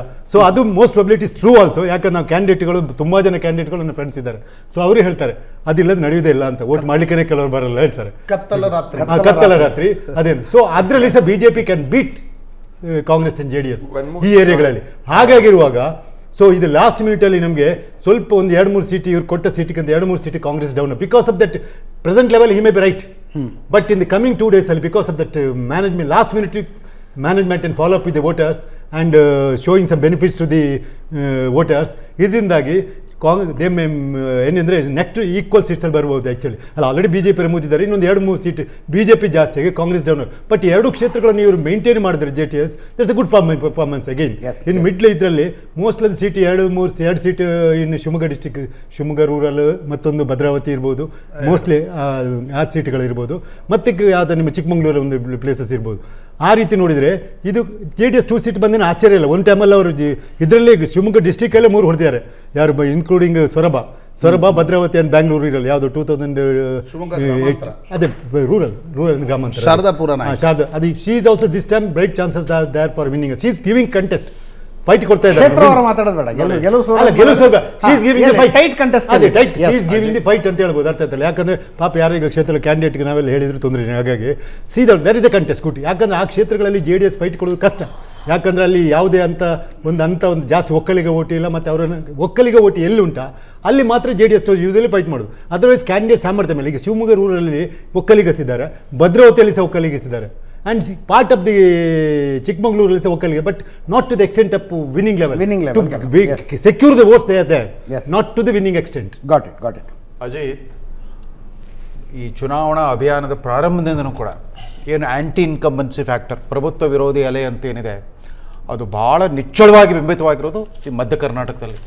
ಬಿ ಜೆ ಪಿಗೆ ಅತಿ ದೊಡ್ಡ ನಷ್ಟ ಆಗ್ತಿರೋದು. 21 ಇದ್ದಿದ್ದು 13ಕ್ಕೆ ಬಂದಿದೆ ಅಂತಂದರೆ ಅದು ಅತ್ಯಂತ ವರ್ಚಸ್ವಿ ನಾಯಕ ಯಡಿಯೂರಪ್ಪ, ಈಶ್ವರಪ್ಪನಂಥವ್ರು ಇದ್ದ ವಲಯ ಇದು. ಅಲ್ಲ, ಬಿಜೆಪಿ ಶಕ್ತಿ ಮೀರಿ ಪ್ರಯತ್ನ ಪಟ್ಟರೆ 16ಕ್ಕೆ ಬರ್ಬೋದು. Not more than that. ದೊಡ್ಡ ಡ್ಯಾಮೇಜ್ ಆಗ್ಲಿಕ್ಕೆ ಕಾರಣ ಅಧಿಕಾರ ಹಂಚಿಕೆಯಲ್ಲಿ ಸ್ವಲ್ಪ ವಿಫಲತೆ ಆಯಿತು. ಚಿತ್ರದುರ್ಗದಲ್ಲಿ 6 ಸಾರಿ ಗೆದ್ದಿರೋರು ಕೂಡ ಮಂತ್ರಿ ಆಗಕ್ಕೆ ಸಾಧ್ಯ ಆಗಲಿಲ್ಲ. ಅಲ್ಲಿ ಮಂತ್ರಿ ಆಗಿದ್ದಾರು ಬಳ್ಳಾರಿಯಿಂದ ವಲಸೆ ಬಂದಿದ್ದು ಚಿತ್ರದುರ್ಗಕ್ಕೆ. ಅಲ್ಲಿ ಭ್ರಮನಿರಸನ ಇತ್ತು ಬಿ ಜೆ ಪಿ ಶಾಸಕರಿಗೂ ಕಾರ್ಯಕರ್ತರು ಕೂಡ. ಚಿತ್ರದುರ್ಗ ಇದರಿಂದ ದಾವಣಗೆರೆಯಲ್ಲಿ ಯಾರೂ ಮಂತ್ರಿಗಳಾಗಲಿಲ್ಲ. ಅದ್ರ ಜೊತೆ ಮಾಡಾಳು ವಿಪಕ್ಷ ಸೇರ್ಕೊಂಡ್ಬಿಡ್ತು. ಶಿವಮೊಗ್ಗನ ಇರೋ ಮಂತ್ರಿ ಸ್ಥಾನದಲ್ಲಿ ಶಿವಮೊಗ್ಗದವ್ರು ಹಂಚ್ಕೊಂಡ್ಬಿಡ್ತಾ ಇದ್ರು. ಮೊದಲು ಯಡಿಯೂರಪ್ಪ ಈಶ್ವರಪ್ಪ ಇರ್ತಿದ್ರು, ಯಡಿಯೂರಪ್ಪನವ್ರು ಬಿಟ್ಟ ಮೇಲೆ ಆರ್ಗ ಜ್ಞಾನೇಂದ್ರ ಬಂದ್ಬಿಟ್ರು. ಉಳಿದ ಜಿಲ್ಲೆ ಶಾಸಕರು ಮತ್ತು ಕಾರ್ಯಕರ್ತರಲ್ಲೂ ಭ್ರಮನಿರಸನ ಇತ್ತು, ನಿರಾಸೆ ಇತ್ತು, ಹತಾಶೆ ಇತ್ತು. ಅದೆಲ್ಲನೂ ರಿಫ್ಲೆಕ್ಟ್ ಆಗ್ತಾ ಇದೆ. ಆ್ಯಂಡ್ ಜನರ ಸಾರ್ವತ್ರಿಕ ಭ್ರಮನಿರಸನ ಇದು ಬಿ ಜೆ ಪಿಗೆ ಭಾಳ ದೊಡ್ಡ ಪಾಠ. ಮಧ್ಯ ಕರ್ನಾಟಕವನ್ನು ಈ ಪ್ರಮಾಣದಲ್ಲಿ ಕಳ್ಕೊಳ್ತಾ ಇದ್ದೀವಲ್ಲ. ಅವರು ಯಡಿಯೂರಪ್ಪನವರ ಶಕ್ತಿ ಕೇಂದ್ರ ಅದು, ಆ ವಲಯ. ಅಲ್ಲೇ ಇಷ್ಟು ದೊಡ್ಡ ಡ್ಯಾಮೇಜ್ ಆಗ್ತಿದೆ ಅಂತಂದರೆ ಬೇರೆ ಕ್ಷೇತ್ರಗಳ ಬಗ್ಗೆ ಕೂಡ ಬಿ ಜೆ ಪಿ ಭಾಳ ಎಚ್ಚರಿಕೆ ವಹಿಸಬೇಕು ಅಂತ ಕಾಣುತ್ತೆ. So reflective of the anti incumbency wave which is scene at the state level. ಈ ಭ್ರಮನಿರಸನದ ನಿಚ್ಚಳ ದರ್ಶನ ನಮಗೆ ಮಧ್ಯ ವಲಯದಲ್ಲಿ. ಪ್ರದೀಪ್ ಭಂಡಾರಿ ಅವರು ಕೇಳಬೇಕಿತ್ತು, whether this reduction of B J P seats drastic the anti-incumbency against the sitting MLAs or the party as such? ಅಂದರೆ ನಿಮ್ಮ state ಗೌರ್ಮೆಂಟ್ನ ವಿರುದ್ಧದ ಆ್ಯಂಟಿ ಇನ್ಕಂಬನ್ಸಿನೋ ಅಥವಾ ಯಡಿಯೂರಪ್ಪನವರ ನಾಯಕತ್ವ ಇಲ್ಲ ಅನ್ನುವ ಕಾರಣಕ್ಕೋಸ್ಕರ ಲಿಂಗಾಯತರೆಲ್ಲ ಆ ಉತ್ಸಾಹ ಇಲ್ವೋ? क्या येडियुरप्पा जी नेता नहीं है इसलिए वो उत्साह लिंगायतों में नहीं है? अजीत जी, 3 points here. I was patiently listening. Number 1 point, BJP cannot go less than this in central Karnataka. Okay. As of if this is a conservative estimate in central Karnataka. Number 2 is wherever it is losing, it is because of local factors. So, for example, here in a rural seat, JDS is fighting a good contest. But as the gentleman here said, that what matters is who is able to convert that on the last day. For example, in Sorba, there is a neck and neck contest going on. Prashant said that it is a volatile situation. Even in Chikmagalur, there is a constituency where there is a neck and neck contest going on. So, what I'm trying, even in Chitradurga, there is another constituency where there is a very neck and neck contest going on. And in this region, there is the ability of the BJP to pull. I particularly was not naming constituency because Ajit said the chances for the BJP to increase is much more high. So this is not a pro-incumbency or anti-incumbency. This is to do with local factors. In fact, in Shimoga rural, I'll give you an example. The margin that was there between the JDS and the BJP is completely reduced than what it was in the last survey. So ultimately what matters is that who is able to maintain that momentum on the 10th when the polling happens. This is very, ಈ ಚರ್ಚೆ ಆರಂಭದಲ್ಲೇ ಪ್ರದೀಪ್ ಭಂಡಾರಿ ಹೇಳಿದ್ರು, ಪ್ರಶಾಂತ್ ಕೂಡ ಮಾತನ್ನು ಹೇಳಿದ್ರು, 28ರಿಂದ 30 ಕ್ಷೇತ್ರಗಳಲ್ಲಿ ತುಂಬ ಅಂದರೆ ತುಂಬ ಟೈಟ್ ಕಾಂಟೆಸ್ಟ್ ಇದೆ ಅಂತ. ಪ್ರದೀಪ್ ಭಂಡಾರಿ ಅಕ್ಯುರೇಟ್ ನಂಬರ್ ಹೇಳ್ತಾರೆ, 27 ಕ್ಷೇತ್ರಗಳಲ್ಲಿ ಬಹಳ ಟೈಟ್ ಕಾಂಟೆಸ್ಟ್. ಟೈಟ್ ಕಾಂಟೆಸ್ಟ್ ಅಂದರೆ ಏನು? ಗೆಲ್ಲುವವರು 1 ಮತದ ಅಂತರದಿಂದ ಹಿಡಿದು 6,000 ಮತಗಳ ಒಳಗಡೆನೆ ಗೆಲುವು ಸೋಲುಗಳು ನಿರ್ಣಯ ಆಗ್ತವೆ. ಅಂಥ 27 ಕ್ಷೇತ್ರಗಳು ಆಲ್ ಓವರ್ ದ ಸ್ಟೇಟ್ ಇದ್ದಾವೆ. ಆ 27 ಕ್ಷೇತ್ರಗಳ ಪೈಕಿ ಒಂದು ಹೆಸರು ಹೇಳಿದ್ರು ಶಿವಮೊಗ್ಗ ರೂರಲ್ಲು. ಆ ಕ್ಷೇತ್ರಗಳ ಅಂತಿಮವಾಗಿ ಡಿಸೈಡ್ ಮಾಡ್ತವೆ ಟ್ಯಾಲಿ ಹೆಂಗಿರುತ್ತೆ ಅಂತ. ಈಗ ಮಧ್ಯ ಕರ್ನಾಟಕದ ವಿಷಯದಲ್ಲಿ ನೀವು ಟಾಕಿಂಗ್ ಪಾಯಿಂಟ್ಸ್ ಅಂತ ಕೊಡೋದಿದ್ರೆ, ಕಳೆದ ಸಲ 21ರಲ್ಲಿ ಗೆದ್ದಿದ್ದ BJP ಈ ಸಲ 13ಕ್ಕೆ ಕುಸಿಯಬಹುದು, 13ಕ್ಕಿಂತ ಕಡಿಮೆ ಆಗೋದಿಲ್ಲ, ಆದರೆ ಜಾಸ್ತಿ ಆಗುವ ಸಾಧ್ಯತೆ ಇದೆ ಅಂತ. ಜಾಸ್ತಿ ಅಂದರೆ ಎಷ್ಟು ಜಾಸ್ತಿ ಆಗಬಹುದು? 16ರ ತನಕ ಆಗಬಹುದು. 16ರ ತನಕ ಆಗಬಹುದು. ಅಡಿಷನಲ್ 3 ಸೀಟನ್ನು ತಂದು ಕೊಡೋದಾದರೆ ಯಾವ ವಿಷಯ ತಂದು ಕೊಡುತ್ತೆ? ಚಿಕ್ಕಮಗಳೂರು ಮತ್ತು ಶಿವಮೊಗ್ಗದಲ್ಲಿ ಅಧಿಕಾರಕ್ಕೆ ಬಂದರೆ ಬಜರಂಗ ದಳವಂಥ ಸಂಘಟನೆಗಳನ್ನು ನಿಷೇಧಿಸ್ತೀವಿ ಅಂತ ಕಾಂಗ್ರೆಸ್ನವರು ಪ್ರಣಾಳಿಕೆಯಲ್ಲಿ ಹಾಕಿದ್ದರ ಲಾಭ BJPಗೆ ಚಿಕ್ಕಮಗಳೂರು ಶಿವಮೊಗ್ಗದಲ್ಲಿ ಆಗುವ ಸಾಧ್ಯತೆ ಇದೆ. ಚಿತ್ರದುರ್ಗ BJPಯ ಪಾಲಿಗೆ ಆರಂಭದಲ್ಲಿ ಚಿಂದಿ ಚಿತ್ರಾನ್ನ ಅನ್ನಿಸ್ತಾ ಇತ್ತು, ಈಗ ಅದನ್ನು ಒಂದು ಸಲ ಕಂಟ್ರೋಲಿಗೆ ತಗೊಂಡಿದ್ದಾರೆ ಅಂತೀರಿ ನೀವು ಪ್ರಶಾಂತ್? ಸ್ವಲ್ಪ ಮಟ್ಟಿಗೆ ಕಂಟ್ರೋಲಿಗೆ ತಗೊಂಡಿದ್ದಾರೆ. ಚಿತ್ರದುರ್ಗದಲ್ಲಿ ತುಂಬ ಲಾಸ್ ಆಗಲಿಕ್ಕಿಲ್ಲ. ಆದ್ದರಿಂದ 13ರ ಸಂಖ್ಯೆ ಸ್ವಲ್ಪ ಜಾಸ್ತಿ ಆದರೂ ಆಗಬಹುದು. ಕಳೆದ ಸಲದ ಪರ್ಫಾರ್ಮೆನ್ಸನ್ನು BJP ರಿಪೀಟ್ ಮಾಡೋದು ರೂಲ್ಡ್ ಔಟ್, ಅದು ಸಾಧ್ಯ ಇಲ್ಲ. ಎಷ್ಟು ಕಳೆದುಕೊಳ್ತಾರೆ ಅನ್ನೋದು ಇಂಪಾರ್ಟೆಂಟು. ನನ್ನ ಒಂದು ಸಣ್ಣ ಪ್ರಶ್ನೆ ಇದೆ ಪ್ರದೀಪ್ ಜಿ. मतलब ऑडियंस को समझ में आए इसलिए पूछ रहा हूँ, what is actually meaning of anti incumbency? क्योंकि हमने लगातार 9 साल से चुनाव देख रहे हैं. When Modi entered the national stage, BJP one is increased progression है, लेकिन whenever बीजेपी लॉस्ट ए स्टेट और ए सीट, बीजेपी का वोटर मोदी जी के कारण, आरएसएस के कारण, हिंदुत्व के कारण, लोकल जाति के कारण वो दूसरे पार्टी को शिफ्ट नहीं हो रहा था. मैं why I am asking in central Karnataka is anti incumbence. हम बोल रहे हैं कि लोकल एंटी इनकम्बेंसी है, that's why BJP is losing 8 seats. Anti incumbency का मतलब क्या है? BJP is losing its votes to Congress और Congress is consolidating from JDS others and Congress candidate is winning. क्या सिचुएशन है? I am very curious to know about. Just to add to his numbers, 2013ರಲ್ಲಿ BJP ಹೊಡೆದು 3 ಹೋಳಾಗಿದ್ದಾಗಲೂ ಕೂಡ Congress full ಮೆಜಾರಿಟಿಲಿ ಅಧಿಕಾರಕ್ಕೆ ಬಂತು. ಆದರೆ ಬಿಜೆಪಿಯಿಂದ ಕಾಂಗ್ರೆಸ್ಗೆ ಹೋಗಿದ್ದ ಮತಗಳು ಎಷ್ಟು ಅಂದ್ರೆ 1% ಅವ. Central Karnataka it was 0.8%. 0.8%, yes. 1.8% in Hyderabad Karnataka, 0.9% in Mumbai Karnataka. ಬಿಜೆಪಿಯಿಂದ ಕಾಂಗ್ರೆಸ್ಗೆ ಶಿಫ್ಟ್ ಆಗಿರ್ತಕ್ಕಂಥ. Yes yes 2013 Ajit ji BJP ಹೊಡೆದು 3 ಹೋಳಾಗಿತ್ತು. ಒಂದು ಆಡ್ ಮಾಡ್ತೇನೆ ನಾನು. ನೀವು ಆ್ಯಂಟಿ ಇನ್ಕಂಬೆನ್ಸಿ ಬರುತ್ತೆ. ಇತ್ತೀಚೆಗೆ ನೋಡಿ ನೀವು ಲಾಸ್ಟ್ ಡಜನ್ ಸ್ಟೇಟ್ ಅಸೆಂಬ್ಲಿಯಲ್ಲಿ BJP ruling BJP lost only 1 state, that is Himachal Pradesh. All the 11. So it is not anti incumbency. Nowadays you can pro incumbency you are observing. Take an example, ನಿಮಗೆ list ಕೊಡ್ತೇನೆ.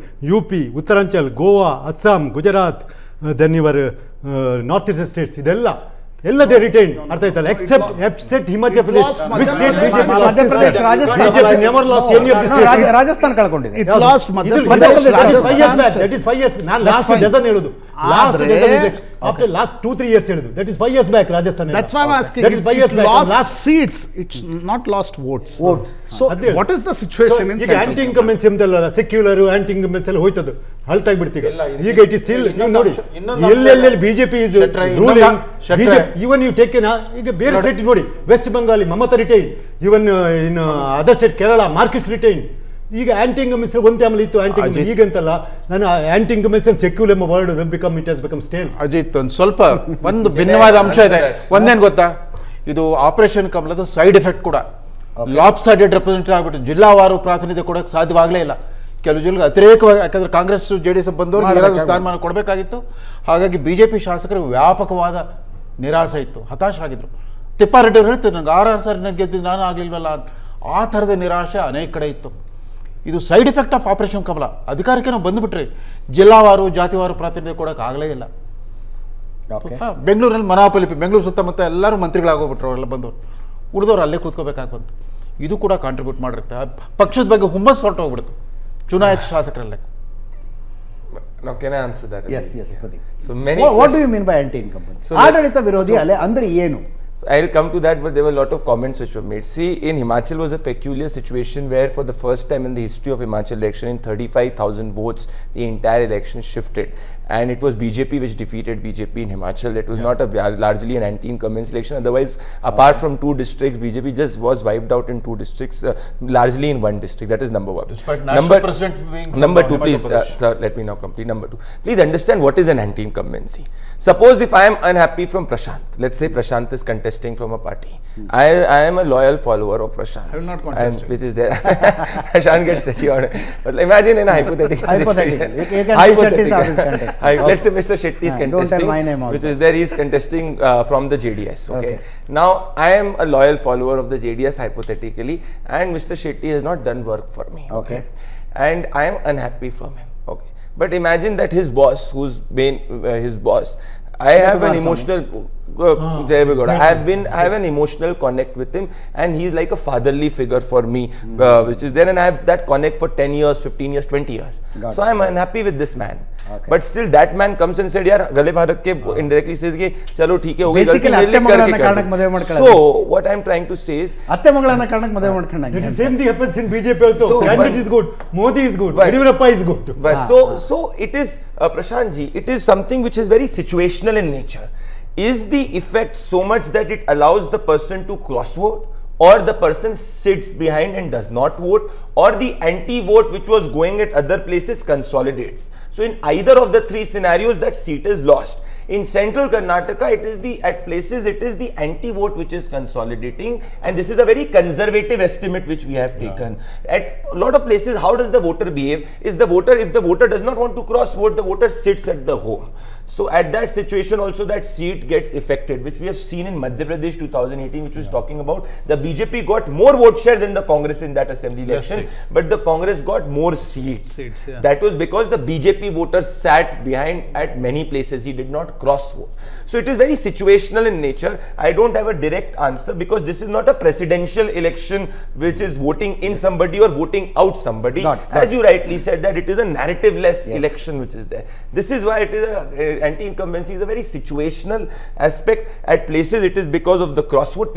Very few places what is happening is that there is very less chances of cross vote taking place of the BJP candidate. So if it is not happy, the candidate we have in the data is might sit at home, or the anti-vote which was going to JDS last time or some other party is consolidating with the person who can defeat that. That is very important. So the cross vote is not taking place. The cross vote to take place for an ideological party is comparatively lesser.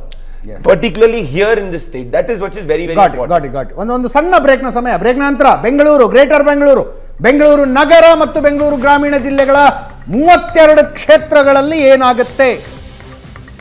Bengaluru ನಗರ ಮತ್ತು ಬೆಂಗಳೂರು ಗ್ರಾಮೀಣ ಸೇರಿಸಿ greater ಬೆಂಗಳೂರಿಗೆ ಬರ್ತೀವಿ break ಆದ ಮೇಲೆ. ನೇರವಾಗಿ ಸಂಖ್ಯೆಗಳ ನಿಮ್ಮೆದುರು.